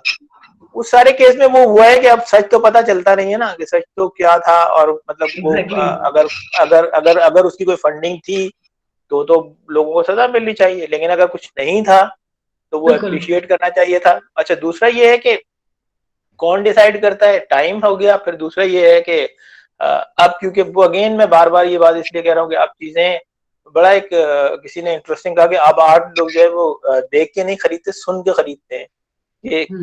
किसका नाम हाँ, या किसकी हाइप या किसका, तो बिल्कुल। सरफेस पर क्या है वो इम्पोर्टेंट नहीं है, किसने हाँ, किया है वो इम्पोर्टेंट है। तो वो बिल्कुल। सारी चीजें जो है वो बदल गई हैं। पहले जो है आर्टिस्ट की उसको या बड़ा उसको माना जाता था जिसमें सर्टन स्किल के थॉट के और वो सारे एलिमेंट होते थे। अब ये है कि वो सारी चीजें बहुत लॉबीज और फर्म्स और वो सारा चीजें बहुत कमर्शलाइज हो गई हैं, तो अब आप किसी को भी ग्रेट आर्टिस्ट बना सकते हैं, कोई मसला नहीं है। बिल्कुल। मेरे ख्याल में उसमें कॉन्टेक्स्ट भी आता है कि जैसे अगर मालियों ने किया तो आप उसके कॉन्टेक्स्ट में देखेंगे, ठीक है वहां अवेलेबिलिटी ऑफ फंड्स नहीं थी, रिसोर्सेज लैक कर रहे थे, उस कंडीशन के अंदर किसी ने कुछ किया, लेकिन उसमें वही बात है कि इमोशन और पैशनेट थे वो, मतलब इमोशनल थे उसके बारे में, वो काउंट करता है। उस काम में सारी चीजें इमोशंस पर है, वो उस पैशन पर है जो वो उसको ट्रिब्यूट पेश कर रहे हैं। तो आप उसको उस तरह से अगर देखें तो मतलब ये कि उसके कॉन्टेक्स्ट में देखना भी जरूरी है कि आर्ट जो हुई है प्रैक्टिस वो कहाँ हुई है, ये भी तो देखना जरूरी है बीच में। कॉन्टेक्स्ट ही तो इम्पोर्टेंट है। अच्छा दूसरा ये है कि अगर, क्योंकि वही मैं कह रहा हूँ ना कि अगर सच ये है कि उन्होंने अपने for their love and and उसको ट्रिब्यूट अल्लामा इकबाल को दिया है और वो सिंसियरिटी से दिया है, तो फिर तो वो सल्यूट के काबिल है ना। फिर तो इसमें कोई दो राय नहीं है। फिर उसमें स्किल का क्या एलिमेंट था, वो शक्ल मिल रही थी या नहीं मिल रही थी, वो डजंट मैटर। इररेलेवेंट हो जाता है। हाँ, बिल्कुल। जो जो प्रीस्ट किंग की जो शक्ल बनाई हुई है, क्या वो प्रीस्ट किंग ऐसा होगा? बिल्कुल नहीं नहीं। होगा ना, मतलब वो को तो, लेकिन आज हम उसे म्यूजियम में रखे हुए हैं, उसे ऑन किए हुए हैं, हम उसे सारा हाँ, उसको वो करते हैं। ये डांसिंग प्रिमिटिव जितने गर्ल भी को भी काम हम है, ऐसे ही करते हैं ना, डांसिंग हाँ गर्ल जो हाँ, है ये देखिए वो क्या है। जितने जितने जितने प्रिमिटिव आप जितने आप प्री हिस्टोरिक जो है वो आर्ट देखेंगे तो उसमें कोई कोई शक्ल मिलाने का होता है। फिर वो मैंने हाँ, एक और वो बड़ी मैंने इंटरेस्टिंग सी एक पोस्ट लगाई थी जिसमें यही दो स्कल्पचर थे और दो स्कल्पचर पिकासो के मैंने लगाए थे कि अगर आपको ये पता ना होगा ये पिकासो ने बनाए हैं तो वो उसमें और उसमें क्या फर्क है। बिल्कुल। तो सिर्फ ऐसे ही है। फर्क सिर्फ सिर्फ फर्क ये है कि वो मालियों ने बनाए थे, वो पिकासो ने बनाए थे।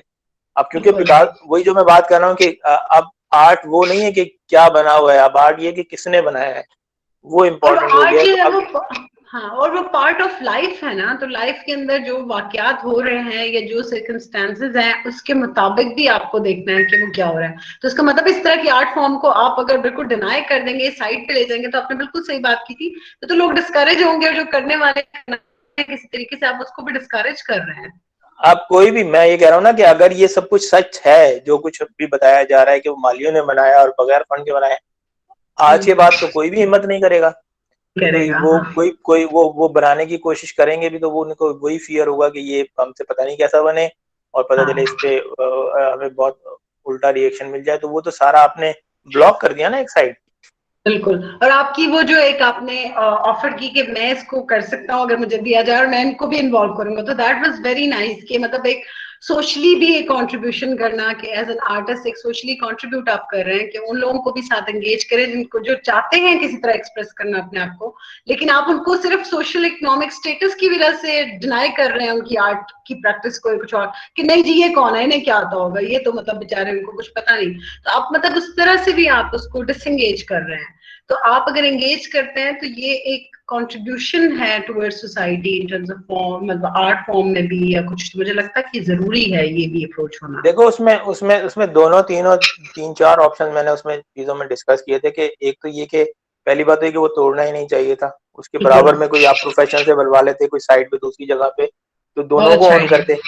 अब बिल्कुल, अगर मिसाल के तौर पर वो डिमोलिश कर ही दिया है, वो तोड़ ही दिया है, तो अब अगर आप प्रोफेशनल्स को हायर करते हैं तो हाँ, मुझे नहीं, वो मतलब एक कोई भी, बेसिकली वो एक ऑफर मेरी तरफ से थी, वो एक आइडिया था कि आप किसी भी हाँ, प्रोफेशनल को हायर करें, चाहे मुझे करें चाहे किसी भी एक्सवाइजेड किसी को भी करें, वो उन हम्म, लोगों को एंगेज करे जिनकी 3 महीने की मेहनत वहां पे डिमोलिश की गई है, जिनकी बिल्कुल, 2-3 महीने की किसी को पता है जनी अभी अंदाजा ही नहीं है कि मतलब उस स्केल पर सोचना ही एक बहुत बड़ी बात है। बिल्कुल, मैं अगेन वो कह रहा हूँ कि अगर ये सच है कि वो गार्डनर्स ने बनाया था, तो उस स्केल पर मतलब मेरे जैसे प्रोफेशनल के लिए जिसको 30 साल का एक्सपीरियंस है, वो भी 10 दफा सोचेगा कि उस स्केल पे मैंने काम करना है, तो उन्होंने हाँ। दिन किसी रात ने लगा शेयर के की, और वो, किसी ने हाँ शेयर किया हुआ तो था वो कि पॉसिबल नहीं है इस के ऊपर करना, तो पता नहीं अब अगर उन्होंने किया है तो फिर तो मतलब बहुत बड़ी बात है कि अगर उन्होंने उसको हैंडल किया है इतने बड़े स्केल को, इस मतलब मीडियम एग्जैक्टली की। हाँ तो हाँ तो वो उसको अब अगेन वो सारा सच पता चले तो फिर पता चले ना। फिर पता चलेगा, यही पता। अच्छा, जब आप स्टूडेंट से मैं पूछती हूँ अगर वो क्वेश्चन करना चाहते हैं, वरना तो अगर आप हमें स्टूडियो का अगर आप थोड़ा सा दिखाना चाहें, आपका जो स्कल्पचर आपके लिए इजी है मूव करके दिखाना, या हाँ हाँ नहीं, कोई मसला नहीं, कोई मसला नहीं। हाँ, अब अगर सर से स्टूडेंट हम देखें उनका जहाँ स्टूडियो है जहाँ वो काम करते हैं उसको हम थोड़ा सा देख लेते हैं, आई या आप थिंक क्वेश्चन करना ये चाहते हैं। हाँ इस का बेनिफिट स्टूडेंट उठाएं, अगर इनके जहन में कोई भी सवाल है किसी हाँ, भी तरह का, तो वो प्लीज जरूर हाँ, पूछें। हाँ, बेटा कोई और क्वेश्चन बिल्कुल पूछना चाहते हैं जो सर का एक काम आपने देखा है कुछ भी, या अभी जो हमने डिस्कशन किया उसमें कुछ अपना ऐड करना चाहते हैं, सर से कुछ पूछना चाहते हैं तो पूछे।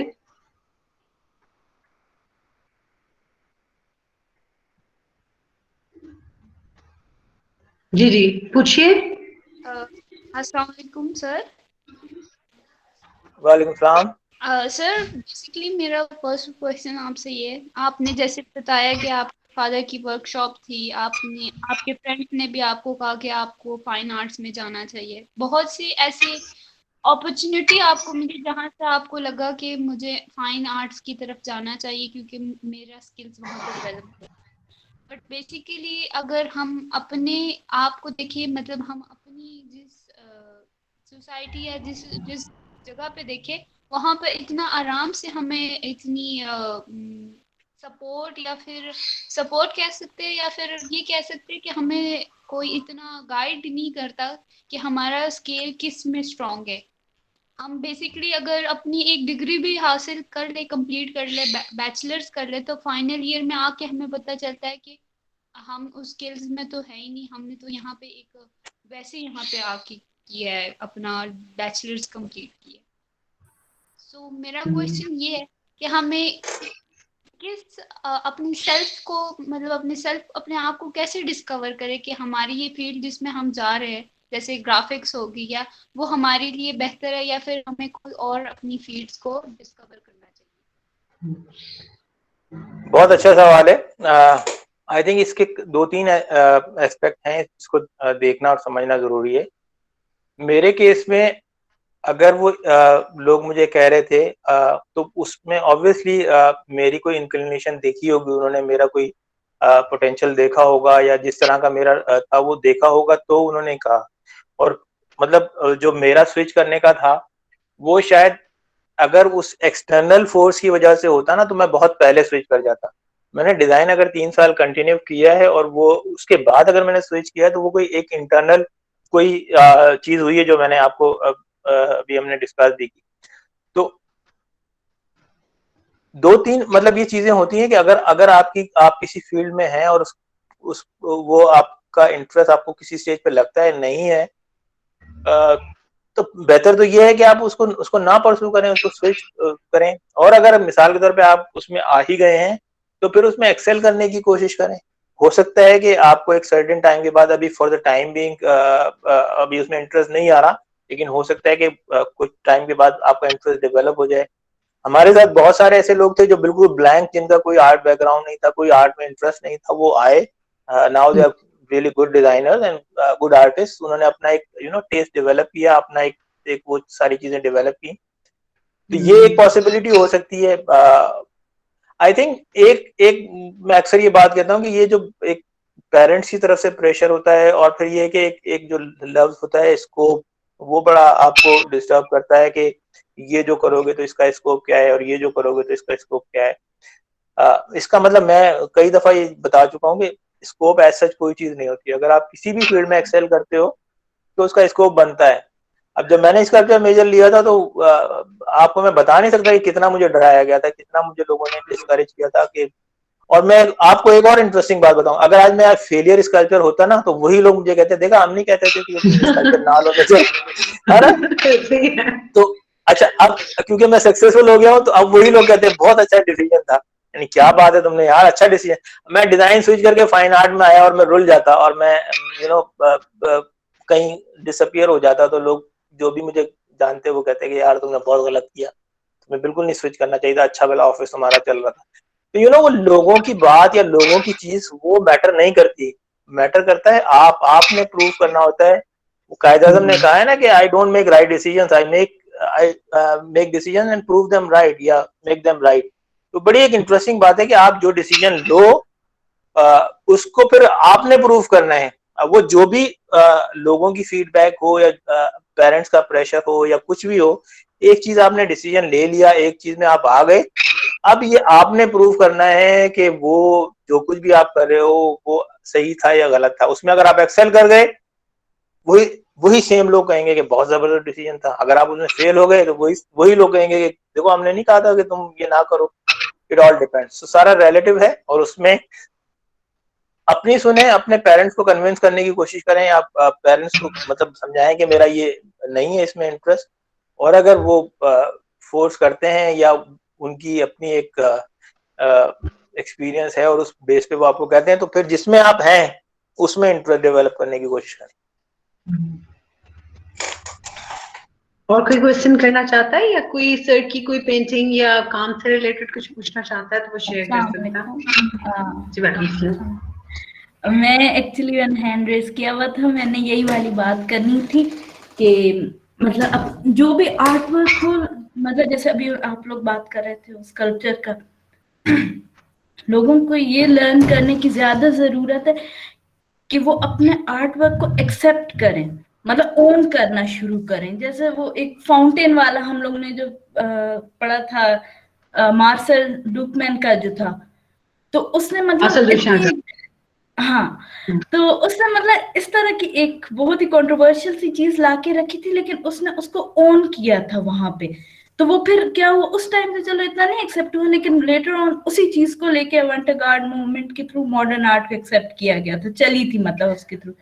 तो ये एक टीचिंग का बहुत इंपॉर्टेंट एस्पेक्ट है। जैसे असल में आपने बात खुद ही कर दी थी ये वाली सर ने कि मतलब लोगों को ओन करना सीखना चाहिए, मैंने हाथ नीचे कर लिया लेकिन मतलब ये एक बहुत इंपॉर्टेंट एस्पेक्ट है कि मतलब स्टूडेंट एज अ स्टूडेंट हम लोगों को ये चीज अपने एक्सेप्ट करना चाहिए, अपना आर्ट स्टाइल वगैरह। थैंक यू, आपने खुद ही कर दी थी बात। हाँ, वो आउट ऑफ द बॉक्स भी अगर आप सोच रहे हैं तो वही बात है ना कि चाहे आप कुछ भी कर रहे हैं, पहले खुद तो बिलीव करें उसके ऊपर, तो फिर कोई बिलीव करेगा ना, फिर आपके पास उसका रीजन होगा ना। क्या कहते हैं जापान? जब आप कोई काम ऐसा करते हैं जिस पर आपका बिलीव होता है, तो उसकी एक्नॉलेजमेंट समटाइम बहुत इंस्टेंट फौरन हो जाती है, लोग उसको एक्नॉलेज कर लेते हैं। समटाइम उसमें टाइम लगता है और वो सेंचुरीज लग जाती हैं बहुत सी दफा तो बहुत से काम को एक्सेप्ट करने में। असल में पता है क्या है, बच्चों को भी और हम जो भी ये इंटरव्यू सुनेंगे उनको ये समझना चाहिए कि आर्ट और आर्टिस्ट है क्या बेसिकली। क्या आर्टिस्ट एक ऐसी मशीन है जो कि लोगों को प्लीज करने के लिए कोई चीजें बनाती है? आर्टिस्ट कोई ऐसी मशीन है जो पैसा कमाने के लिए बनी है? आर्टिस्ट कोई ऐसी मशीन है जो शोहरत कमाने के लिए बनी है? या आर्ट कोई ऐसी चीज है जो कि आपके घर को डेकोर करने के लिए बनी है? तो ये जो बेसिक सवाल जब तक आप नहीं समझेंगे ना, तो प्रॉब्लम रहेगी। मतलब मैं ऑनेस्टली बिलीव करता हूँ, आजकल ये भी बात होती है कि हमारे आर्ट कॉलेजेस में बच्चों को जो है वो एक काइंड ऑफ बिजनेस, आर्ट को एज ए बिजनेस पढ़ाने की जरूरत है, उनको मार्केटिंग स्ट्रेटेजीज पढ़ाने की जरूरत है, उनको अपना काम प्रेजेंट करने की वो सारी जरूरत है। ठीक है, वो शायद आज के टाइम की जरूरत है, ये बहुत रैशनल अप्रोच होगी, लेकिन मैं लोगों को कहता हूँ कि अगर आप सिंसियरिटी से काम करें और अपनी डेडिकेशन से काम करें तो ऐसा हो नहीं सकता कि उसको रिकग्निशन ना मिले, उसको जो है वो अप्रिसिएशन ना मिले। वो मिलेगी। टफ टाइम आते हैं, स्ट्रगल के टाइम आते हैं, उसमें ही तो सस्टेन करना होता है, उसमें ही तो आपने अपने आप को, अगर बात ये ना कि अगर मतलब अब अगेन वो बार बार मुझे मिसाल अपनी देनी पड़ रही है कि अगर मैं इस कल्चर में शुरू में डिस्करेज जिस तरह से लोगों ने किया था और मैं अगर हो जाता तो आज वो मैं ना कर रहा होता जो मैं कर रहा हूँ। उस डिस्करेजमेंट को मैंने सुना, उसको मैंने कहा ठीक है, let me do what I feel like और let me prove my worth. और अगर मैं वही अगेन कि वही लोग कोई दुनिया में कोई डिसीजन राइट एंड रॉन्ग नहीं होता, उसको आपने प्रूव करना होता है कि वो राइट है या रॉन्ग है। अगर आपने उसको पॉजिटिव वे में कन्वर्ट कर दिया तो वही राइट हो जाता है, अगर वही नेगेटिव हो गया। आज मैं बैठे बैठे मिसाल के तौर पे कोई आप स्टूडेंट हैं जो डिजाइन छोड़ के अगर फाइन आर्ट में या फाइन आर्ट छोड़ के डिजाइन में या जो भी आपका करियर है उसको आप स्विच करते हैं, उसमें फेल हो जाते हैं, तो वही मैं बार बार जैसे कह रहा हूँ कि वो लोग कहेंगे कि वही सही था। अगर आप इसमें एक्सेल करते हैं तो कहेंगे बहुत अच्छा डिसीजन था कि आपने उसको छोड़ दिया। तो इट ऑल डिपेंड्स कि आप उसको कैसे प्रूव करते हैं अपने डिसीजन को। वो ये कि आपका जो बिलीफ है, हाँ, जिस पे आप बिलीव करते हैं वहां तक पहुंचने पे आप मेहनत भी करते हैं, ये नहीं कि हाँ एग्जैक्टली हाँ छोड़ दें उसको, ये तो नहीं, फिर आपको प्रूव भी करना है। बिल्कुल और ऐसा पता है मैं जरिए एक और बात बड़ी मजेदार होती है कि जब आप पूरी सिंसियरिटी से मेहनत करते हो और आपको ये पता होता है कि ये मेरा बहुत मैंने दिल से चीज की है, तो फिर उस पर एक्सटर्नल एप्रिसिएशन इररेलेवेंट हो जाती है।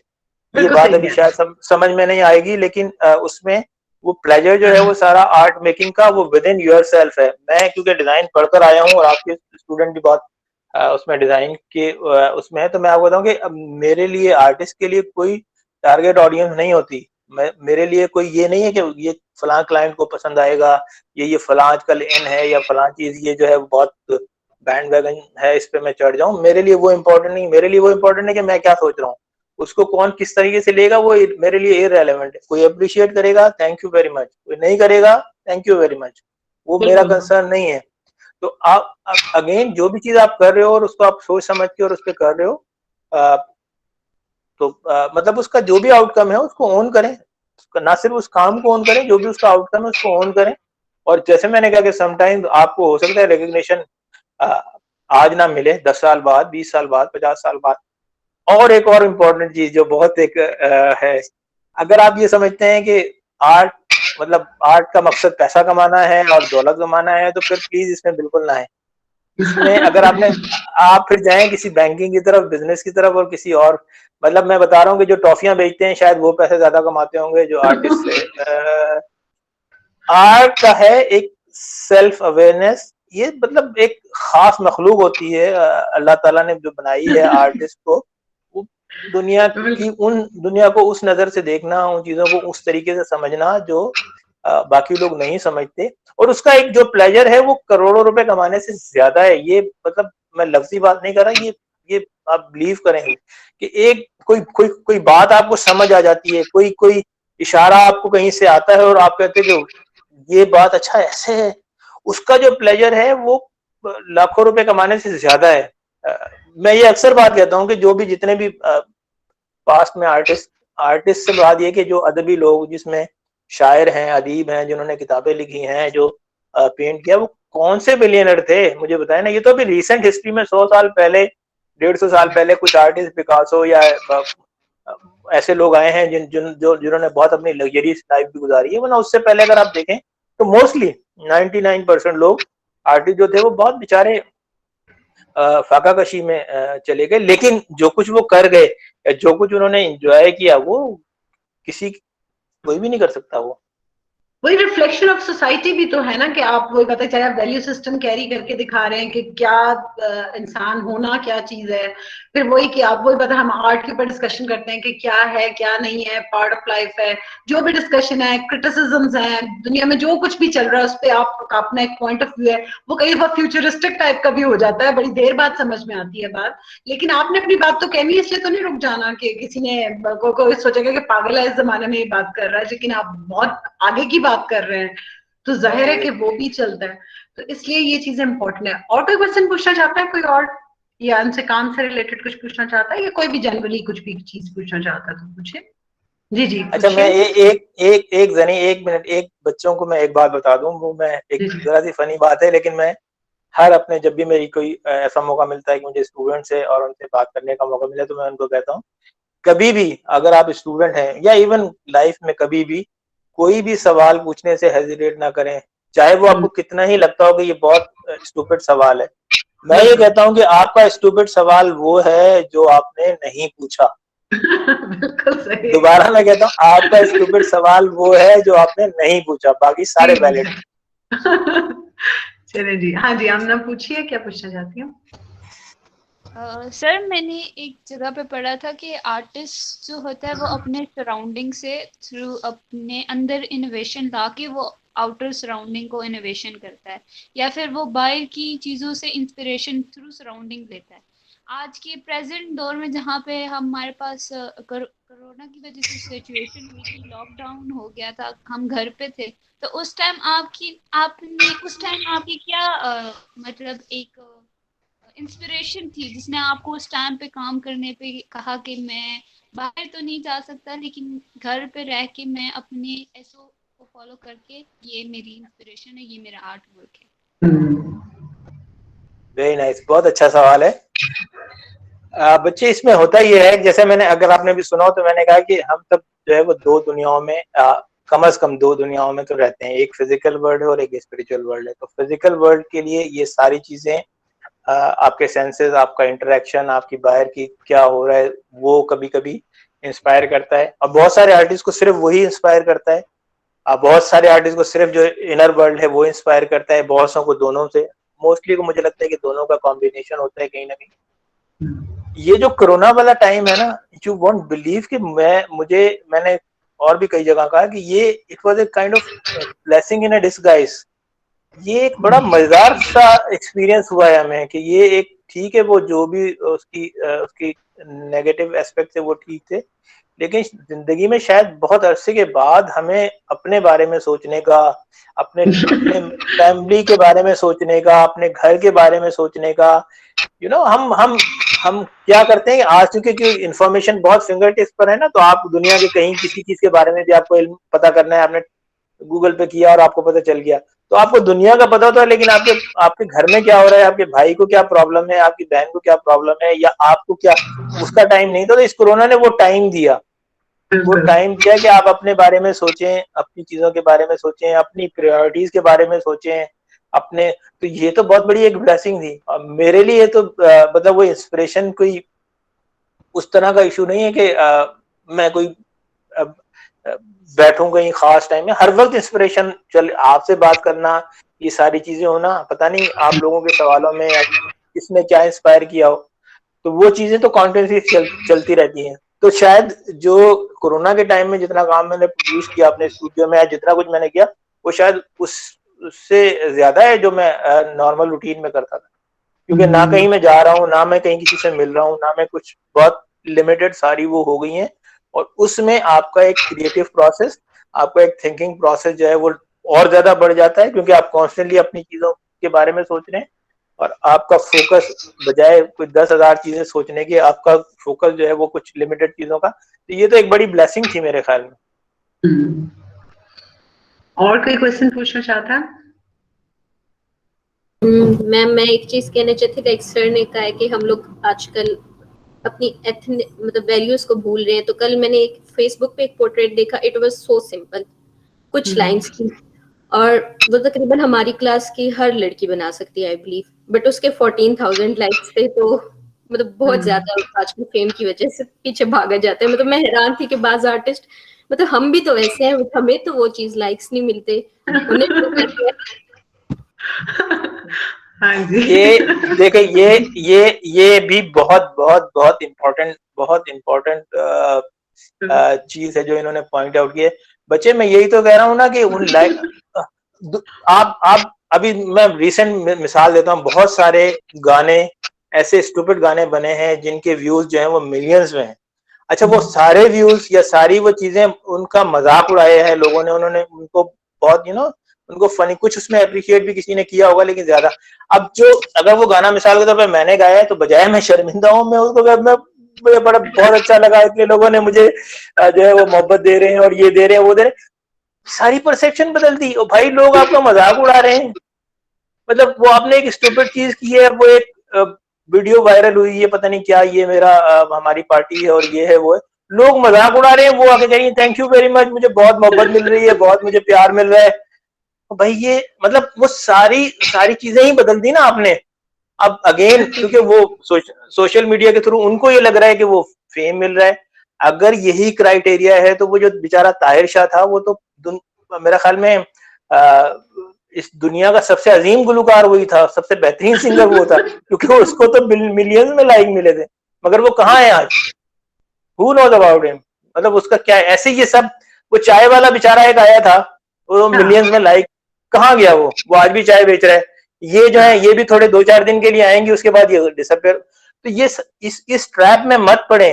मतलब कौन किसके कितने फॉलोवर्स हैं, मैं ऑनेस्टली बता रहा हूँ आपको, मैं अपना एक्सपीरियंस बता रहा हूँ। मैं कोई भी चीज जब सोशल मीडिया पे पोस्ट करता हूँ, जो मुझे लगता है कि बहुत यानी मेरे अपने हिसाब से बहुत जबरदस्त है और जिसको कि लोगों को बहुत अप्रिशिएट करना चाहिए, उस पे 5-6 लाइक आते हैं, ठीक है। और जो मैं कोई चीज वैसे ही रैंडम सी कर दूं, तो उस पे पता चलता है कि जी 200-300 लाइक्स आ गए। तो आप उस पे जज नहीं करते, ना करें, और ना उससे किसी किस्म का जो है वो कॉम्प्लेक्स, ना सुपीरियरिटी कॉम्प्लेक्स, ना इंफीरियरिटी कॉम्प्लेक्स है जी हमारे काम पे कितने लाइक आए या नहीं आए। भूल जाए इसको, ये सब फेक है। अगर आपने जो ड्राइंग की है, वो बहुत आपको पसंद है, आपको अच्छी लगती है, तो 1 लाइक आए या 1 लाख लाइक आए या 1 मिलियन लाइक आए, इररेलेवेंट, वो आपको अच्छा लगा है, बस दैट्स इट।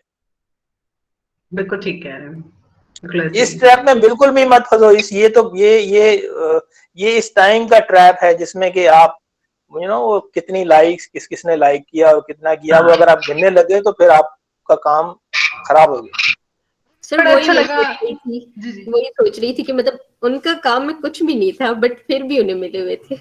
और ये अच्छी बात है कि आपने सोचा कि उसमें कुछ नहीं है। ये बड़ी अच्छी बात है कि आपने एज अ व्यूअर ये नहीं सोचा कि सारे कर रहे हैं तो मैं भी लाइक कर दूं। ये बहुत अच्छी बात है। You should reflect on that कि क्या हो रहा है।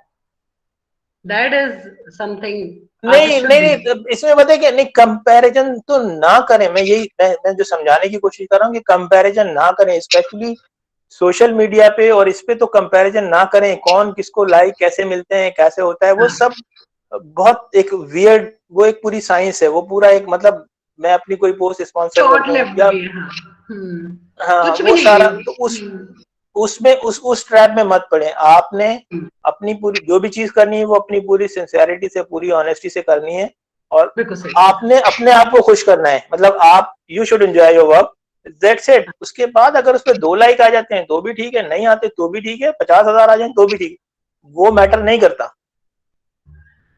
बिल्कुल ऐसे ही है जी। बताएं और कुछ हाँ जी, आमना कुछ पूछना चाहती हैं, कुछ और पूछना चाहती हैं जी, बताएं। सर रिसेंटली जैसे आपने भी बताया था कि लामा इकबाल का जब वो पोर्ट्रेट बना था और वो सारा हुआ, वो गिरा दिया गया था, बट इन प्रेजेंट सिचुएशन पे, और मैं उस पर सोच रही थी, तो मैंने सोचा कि अगर उस टाइम पे जब ये बात आई कि उनका जो पोर्ट्रेट था या गिरने वाला है, तो वहां पे हम आर्टिस्ट को नहीं चाहिए था कि हम भी उनकी सपोर्ट में आए, क्योंकि जब अगर हम उनकी सपोर्ट में आते कि ये ना गिराया जाए, एज अ आर्टिस्ट ये हमारा पॉइंट ऑफ व्यू था कि वो भी एक आर्ट पीस था, उसे नहीं गिराना चाहिए। दूसरे कॉमन पीपल को नहीं पता था, उन्हें लगा कि ये गलत चीज है, तो उनको हमें सपोर्ट करना चाहिए था कि अगर हम उनको सपोर्ट करते और हम बताते कि नहीं ये एक आर्ट पीस है और उसको सिक्योर करना चाहिए, तो फिर ये बात ही नहीं आती, उसे गिराना ही नहीं पड़ता। तो लेक ऑफ ये तो हमारी एक यूनिटी कमजोर ही है कि हम आर्टिस्ट होके अपने दूसरे आर्टिस्ट को सपोर्ट नहीं करते, और हमारा आधा काम जो है वो इसी ही चीज की वजह से खराब हो जाता है। तो ये अच्छा, बात इसमें ट्रू। बच्चे, इसमें बहुत अच्छी बात है, बहुत अच्छा सवाल है। इसमें समझने की चीजें हैं दो। एक तो ये कि आर्टिस्ट कम्युनिटी में खुद डिवीजन थी। बहुत सारे आर्टिस्ट जो कहते हैं अपने आप को आर्टिस्ट हैं, लेकिन वो खुद उसको बहुत उसको क्रिटिसाइज कर रहे थे, बहुत उसको जो है वो सारी पोस्ट इस तरह की लगा रहे थे या कुछ कर रहे थे कि शायद बहुत चंद लोग थे जो सबसे, मैं ऑनेस्टली बता रहा हूँ, मैंने नहीं देखा इधर उधर, लेकिन सबसे पहले जो पॉजिटिव वॉइस रेज की थी वो मैंने ही की थी। उसके बाद बाकी लोगों ने उस पर जो है वो चीजें करना शुरू की। तो वो मेरी कोशिश ये थी कि मैं एजुकेट करूं लोगों को कि भाई आप उसको उस नजर से देखो कि जिस नजर से वो है। आप उसको क्यों माइकल एंजेलो से कंपेयर कर रहे हो, आप उसको क्यों उससे कर रहे हो, ये एक बात तो ये। अच्छा, क्योंकि आर्टिस्ट कम्युनिटी डिवाइडेड थी इसमें ऑलरेडी। अच्छा, दूसरा उसमें एस्पेक्ट ये था कि हम भी आर्टिस्ट कम्युनिटी भी, हम लोगों को भी ये लगता है कि सोशल मीडिया पे कैंपेन चला के और हम एक कोई दो पोस्टर बना के और हम वो चीजें करके शायद हमने अपना हक अदा कर दिया। ऐसा नहीं है, ऐसा नहीं होता। मतलब पोस्टर्स की कैंपेन से कभी भी चीजें नहीं होती। लाहौर में जो लोग थे, जो आर्टिस्ट थे, अगर उन्होंने उसको सीरियस लिया होता, वहां 50-100 आर्टिस्ट जमा हो जाते, उसको ओन करते, कहते नहीं हम इसे डिमोलिश नहीं करने देंगे, हम आपको दूसरा बना देते हैं, तो आई थिंक वो चीजें चेंज हो जाती। लेकिन वो अनफॉर्चुनेटली हम कराची में बैठे हुए हैं, हमसे जो सोशल मीडिया के थ्रू जो कैंपेन हो सकी और जो मुझे सच्ची बात लगी वो मैंने की। बट ये आपका बहुत वैलिड पॉइंट है कि उसे रोका जा सकता था, उसे बचाया जा सकता था अगर सोशल आर्टिस्ट कैंपेन कम्युनिटी, की तरह। बिल्कुल ठीक कह रही है, हाँ, मतलब अगर जैसे आर्टिस्ट कम्युनिटी यूनाइट होती और वो वहां पे उस स्पॉट पे पहुंच जाते और कहते कि नहीं हम इसे नहीं गिराने देंगे, आपको दूसरा बना देते हैं या कुछ और करते हैं, लेकिन वो नहीं हुआ। आपका जो था ना जवाब, जो आपने जिस तरह कहा एज अ स्कल्पटर आपने कहा, मतलब आप उसके मतलब समझा जाता है कि हम एक्सपर्ट हैं, और उसमें वो बहुत ही रीअश्योरिंग था, बहुत अच्छा था। लेकिन आप सही कहते हैं, डिवाइडेड थे आर्टिस्ट के बारे में, लेकिन बहुत ही अच्छा था कि मतलब एक स्कल्पटर ये बात कह रहा है, जो स्टैब्लिश स्कल्पटर है, वो उस पर एतराज नहीं कर रहा, उसको लोग बल्कि कह रहे हैं तुम ठीक नहीं कह रहे। लोग मुझे कह रहे थे कि तुम ह्यूमिलिएटेड फील नहीं कर रहे कि इतना बुरा बना है। मैंने कहा मैं तो क्यों ह्यूमिलिएटेड फील, मैं तो प्राउड फील कर रहा हूँ। वो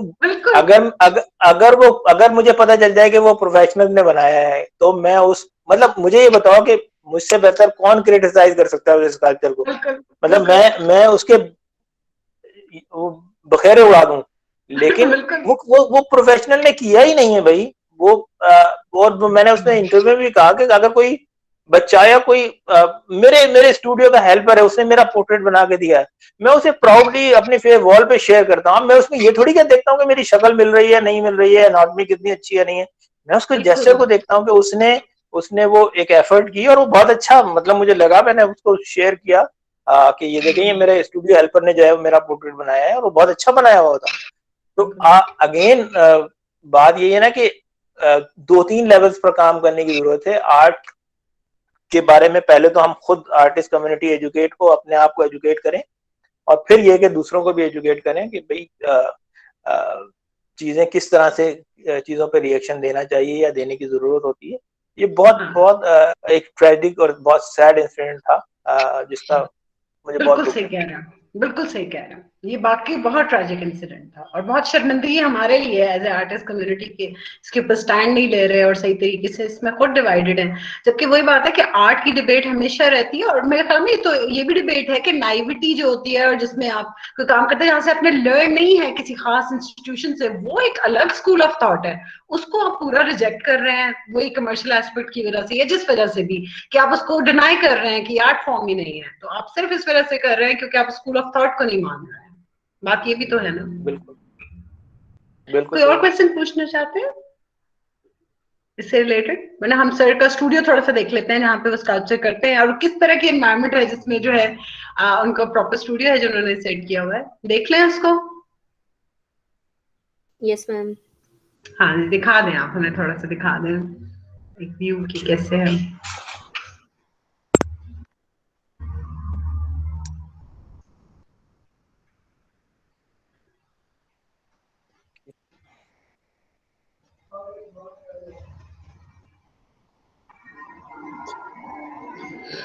ओके जी, ये अभी जहाँ हम बैठे हुए थे ये मेरा पेंटिंग का स्टूडियो, ये देखें जिसपे मैंने मोबाइल लगाया हुआ था, ये भी मैंने दिखा दिया, ये मेरी चाय का कप भी दिखा दिया।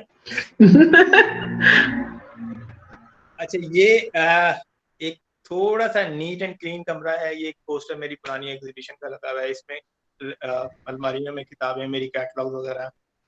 ये एक स्कल्पचर जो बहुत 2000 में मैंने बनाया था किसी का, वो यहाँ पे रखा हुआ है। कुछ ये सारा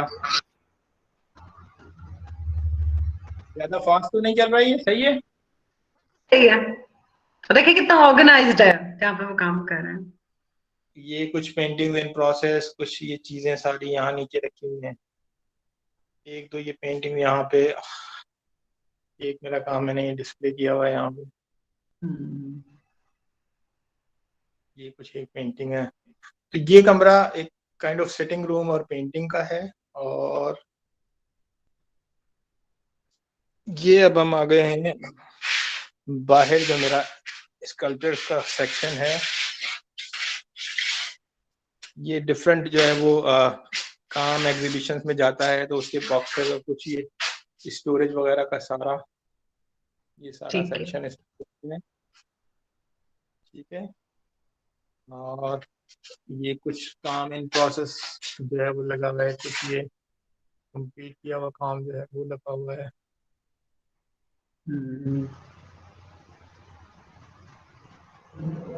ये बहुत सारे टूल्स जो है वर्किंग स्पेस मेरी, ये सारे यहाँ पे टूल्स और सारी चीजें कुछ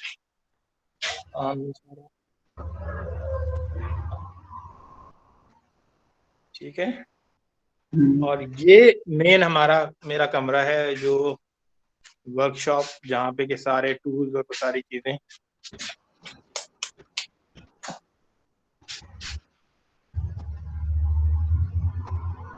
जबरदस्त।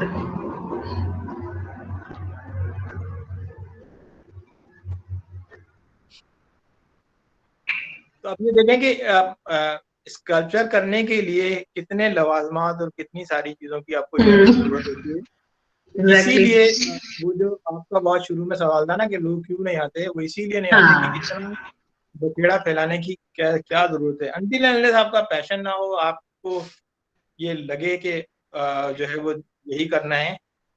अब ये खाली प्लेयर की आप देखें ना कितनी जो है वो टूल्स कितने ज्यादा वेरिएशन है सब में, इतनी ज्यादा। ये सारे टूल्स, ये सारी चीजें। जुबार कई दफा तो आप ये चीजें करते हुए अकेले नहीं करते होंगे ना, कुछ साथ में हेल्प लेते होंगे बनाने में चीजें? बिल्कुल बिल्कुल, मेरे स्टूडियो हेल्पर हैं मेरे साथ। 2 थे, अभी एक ने छुट्टी की हुई है और एक आते हैं, तो वो मुझे हेल्प करते हैं। और अगर कोई बड़ा प्रोजेक्ट हो या कोई चीज ऐसी हो जिसमें कि मुझे ज्यादा लोगों की जरूरत हो, तो फिर मैं लोगों को बुला लेता हूँ कि भाई मुझे आके जरा हेल्प करो। ये सारा सिलसिला है। ठीक है, बिल्कुल। ये सो वेल ऑर्गेनाइज्ड। ये सारा नीचे का पोर्शन है जिसमें कि मेरी वर्किंग स्पेस है। इससे ऊपर वाला फ्लोर है वो सॉर्ट ऑफ थोड़ी गैलरी सी मैंने बनाई हुई है, जिसमें काम अपना जो अपनी कलेक्शन के लिए हर एग्जीबिशन से डिस्प्ले बचा हुआ जो है वो मैंने डिस्प्ले किया हुआ वहाँ पे।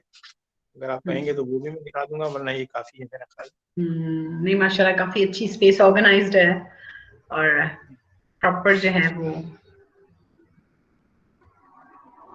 ठीक है, थैंक यू सो मच। ये अच्छा रहा बच्चों के लिए, स्टूडियो विजिट तो नहीं कर सकते थे लेकिन ऑनलाइन आपने दिखा दिया हमें। बिल्कुल ऐसे ही है। ठीक है, और कोई क्वेश्चन करना चाहते हैं सर से, वरना तो हम वाइंड अप करते हैं सेशन को।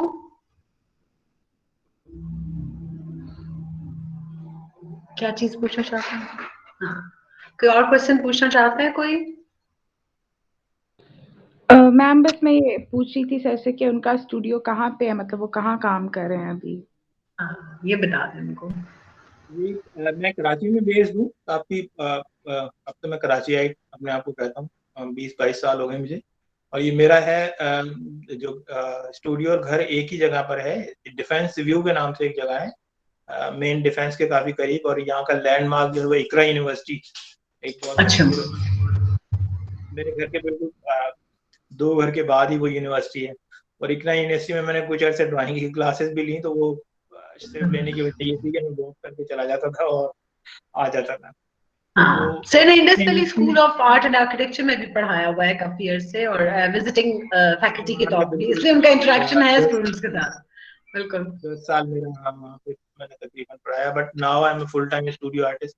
सो अब मैं कहीं नहीं जॉब कर रहा और सिर्फ अपना ब्रेड एंड बटर और अपना सारा कुछ अपने आर्ट से और आपके कोई है ऐसे स्टूडेंट जो कि खुद से इंडिविजुअली कुछ सीखने आते हो, या अलग से कोई इंटरेस्ट रखता हो आर्ट में, और वो अलग से आपके स्टूडेंट्स हो? कोई ऐसा है वो जो उस्तादी शागिर्दी का कोई रिश्ता या कोई इस तरह की कोई चीज चल रही है, या है या नहीं वो है? जरूरी है। कराची में बहुत मुश्किल है लोग, क्योंकि बच्चे सारे अपने वो ऑक्युपाइड हैं।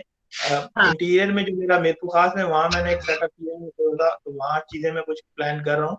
वहाँ 1-2 लोग मैंने फुल टाइम रखे हुए हैं जो काम भी अपना भी करते हैं। और कुछ यहाँ पे भी, ये मेरा स्टूडियो बिल्कुल ओपन है और मेरा फोन नंबर भी मैंने पब्लिक किया हुआ है, जो एक तो लोग कांटेक्ट करते हैं और जिसने आना होता है कोई और ऑब्वियसली जिसने कोई काम वगैरह देखना हो वो आ जाते हैं, वरना स्टूडेंट्स के लिए ओपन है। जिस टाइम आए ग्रुप बना के इंडिविजुअली वो आ जाएं और आके चीजें देखना चाहें, या मतलब अब तो क्योंकि सोशल मीडिया के थ्रू अगर किसी ने कोई पूछना है, कोई बात किसी ने कोई डिस्कस करनी है, कोई टेक्निकल प्रॉब्लम है, कोई कॉन्सेप्चुअल प्रॉब्लम है, तो अब वो स्टूडेंट जो है वो एक क्लास से हट के जो 30-35 होते थे, अब वो एक पूरा जो है इंटरनेशनल गैल है, नेशनल गैल है, ग्लोबल गैल है, वो हो गया। तो मुझे बड़ा अच्छा लगता है लोग बड़े गुजरात यूनिवर्सिटी से और पता नहीं मुल्तान से, लाहौर से और इंटीरियर से, इनसे वो कांटेक्ट करते हैं कि हमें ये मसला है, ये तो मुझसे जो हेल्प हो सकती है। वेरी नाइस, ये बहुत अच्छा है। मुझे एक क्वेश्चन तो और पूछना था कि आजकल कोविड में काफी लोगों ने कहा, आर्टिस्ट ने भी, बाकियों ने, कि आजकल जो लोग लर्न करते हैं यूनिवर्सिटीज में, तो जिनका ये स्टूडियो बेस्ड टाइप की चीज होती है, जैसे हमारी तो ऑनलाइन टीचिंग होती है, हम बहुत सी चीजें जैसे वीडियो मेकिंग सिखा रहे हैं या एनिमेशन कुछ और, तो चले हम ऑनलाइन कर सकते हैं। स्कल्पचर जो है वो सिखाया जा सकता है ऑनलाइन? ये लोगों के लिए अब डिफिकल्टी हो रही है, बाकी अब मुश्किल हो जाएगा इस टाइम के ऊपर सीखना, क्योंकि प्रैक्टिकली करना नहीं पॉसिबल। तो क्या है इसका? आर्ट से रिलेटेड मोस्टली फील्ड, चाहे वो पेंटिंग हो, चाहे वो स्कल्पचर हो, चाहे वो मिनिएचर हो, चाहे वो प्रिंट मेकिंग, जो बेसिक हमारी 3-4 है, कोई भी आप ऑनलाइन नहीं सिखा सकते। उसकी वजह ये है कि ये स्टूडियो प्रैक्टिस की बात है, ये स्टूडियो में काम करने की बात है, काम करते हुए देख के सीखने की बात है। ये जरूरी नहीं होता कि आप अपने टीचर से ही सीखें, आप अपने साथ के अपने दूसरे लोगों के से भी सीखते हैं। यानी अगर किसी की ड्राइंग अच्छी है तो आप उसे सीख रहे होते हैं, कोई बातचीत में सीख रहे होते हैं, बिहेवियर सीख रहे होते हैं। ये तो ऑनलाइन करके इन्होंने एक काइंड ऑफ फॉर्मेलिटी ही वो पूरी कर रहे हैं, तो उसमें आई डोंट थिंक कि कोई इतना फायदा है। लेकिन क्योंकि वो सारी अब सिचुएशन ऐसी है कि उसमें और कोई चॉइस नहीं है। But otherwise art studio practice वाली कोई भी चीज ऑनलाइन कैसे आप कर सकते हैं? मतलब मैं कैसे किसी को स्कल्पचर सिखा सकता हूँ? अच्छा, अभी एक बड़ी इंटरेस्टिंग बात हुई, आपके और हमारे कॉमन दोस्त हैं, उन्होंने एक मेरा काम कल इंस्टॉल किया है, तो उनको मैंने ऑनलाइन इंस्टॉल तो करा दिया काम अपना, ये ऐसे लगाना है, ऐसे लगाना है, यहाँ लगाना है, पर स्कल्पचर बनाया नहीं सकता। बिल्कुल सही है ये टेक्निक साहब, जैसे वो मोल्डिंग कास्टिंग, वो जब तक आप सामने ना करें तो कैसे करेंगे वो? सही बात नहीं कर सकता। बिल्कुल सही कह रहे हैं। ठीक है, thank you so much Jabbar, आपने हमें इतना टाइम दिया और बच्चों के लिए बहुत इंफॉर्मेटिव था वो पूरा प्रोसीजर। फिर वही बात है कि आप उससे और बहुत कुछ लर्न करते हैं, you are not just learning about techniques और वो बाकी जो आइडियाज, आप जो वैल्यू सिस्टम की बात की, या बाकी के एज ए ह्यूमन जिस तरीके से हम एक दूसरे से कांटेक्ट करते हैं, सोशली हम एंगेज करते हैं, और बहुत सी चीजें जो हैं वो मैटर करती हैं, फिर उसी से आगे आइडियाज आते हैं जो भी होता है। तो वो आप जो है लिमिटेड थॉट के साथ ना चलें, सिर्फ क्लास में आप टेक्निक्स और ये सीखने नहीं आते, आप बहुत सी और एक्सपोजर लेने आते हैं कि ह्यूमन वैल्यूज क्या होती हैं, या इमोशंस क्या होते हैं, ये बाकी चीजें और बाकी डिबेट्स क्या हो सकती हैं, आप सोशली कैसे कंट्रीब्यूट कर सकते हैं, तो वो उसमें आपकी बहुत अच्छी कंट्रीब्यूशन उसमें भी है। तो वो एक बहुत आखिरी बात में, हेलो जी जी बताएं। एक आखिरी बात मैं आपके स्टूडेंट्स को कहना चाहता हूँ, वो ये कि अगर आपको ये लगता है कि आप कुछ किताबें पढ़ के किसी यूनिवर्सिटी में जाके आर्टिस्ट बन जाएंगे तो प्लीज भूल जाएं इस बात। आर्ट किताबों से नहीं मिलता, आर्ट के लिए you have to study life. और मैं ये हमेशा कहता हूँ कि ये सारे LIFE कैपिटल वर्ड में, लाइफ इन्वर्टेड कॉमास में, कि आपको दुनिया की हर चीज के बारे में, यानी आप इतने एक काइंड ऑफ सेंसिटिव कह लें या इतने अवेयर हों कि क्या हो रहा है और वो क्यों हो रहा है और चीजें कैसे, और ऑब्वियसली सब कुछ तो आप नहीं कर सकते, लेकिन जो कुछ भी आपके इर्द गिर्द हो रहा है, जिस भी सर्कमस्टांसेस में आप रह रहे हो, उससे आप फुली अवेयर हो चीजों के बारे में। और अगेन एक अगर आपको कोई स्पिरिचुअल कनेक्शन है, स्पिरिचुअल आपकी कोई वो है, तो आपको वो भी चीजें वो भी ब्लेसिंग्स आपको मिलती हैं। और फिर वही सारी आपके काम में ऑनेस्टी के साथ अगर आएंगी। अब अगेन आप पोस्टर बना रहे हैं, आप कैंपेन्स बना रहे हैं, आप चाहे कुछ भी कर रहे हैं, अगर उसमें वो मार्जिन आपको मिल जाता है अपनी बात कहने का, तो आप ट्रस्ट करेंगे वो उसकी एक्नॉलेजमेंट आपको मिलेगी, उसको एप्रिसिएशन आपको मिलेगी। वो देर सवेर हो सकती है लेकिन वो मिलेगी जरूर। सिंसियरिटी और ऑनेस्टी से काम किया हुआ कभी भी रायगा नहीं जाता। बिल्कुल ऐसे। बहुत शुक्रिया अब्दुल जब्बार, थैंक यू, आपने इतना टाइम निकाला हमारे लिए। तो इंशाल्लाह फिर कभी हुआ तो आपके साथ रखेंगे सेशन को। जरूर जरूर, any thank you time. Sir. आपका बहुत शुक्रिया, वेलकम। आपका बहुत शुक्रिया इनवाइट करने का, और अच्छा लगा गपशप करके काफी अरसे के बाद। तो स्टूडेंट्स को ये बता दें, बताइए, स्टूडेंट्स को ये बता दें कि वो अगर उनकी कोई क्वेरीज हो, अगर कोई उनको अभी नहीं पूछना चाहते, बाद में कुछ करना चाहते हैं, तो वो उस पे फेसबुक पे या उस पे जाके मुझे मैसेज करें, नंबर वगैरह ले लें, और फिर हाँ डायरेक्ट कोई मसला नहीं। बिल्कुल ठीक है, पूछ सकते हैं, बिल्कुल आप। और जब भी आपकी कोई एग्जीबिशन हो इस्लामाबाद में तो हमें जरूर बताइए ताकि हम विजिट करें, जब भी जरूर जरूर हो सके तो जरूर करेंगे। ठीक है, ओके जी, बहुत शुक्रिया, बहुत शुक्रिया। ओके अल्लाह जी, हाफिज, अल्लाह थैंक यू सो हाफिज, मच। अल्लाह हाफिज, एवरीबॉडी। अल्लाह हाफिज। हाफिज।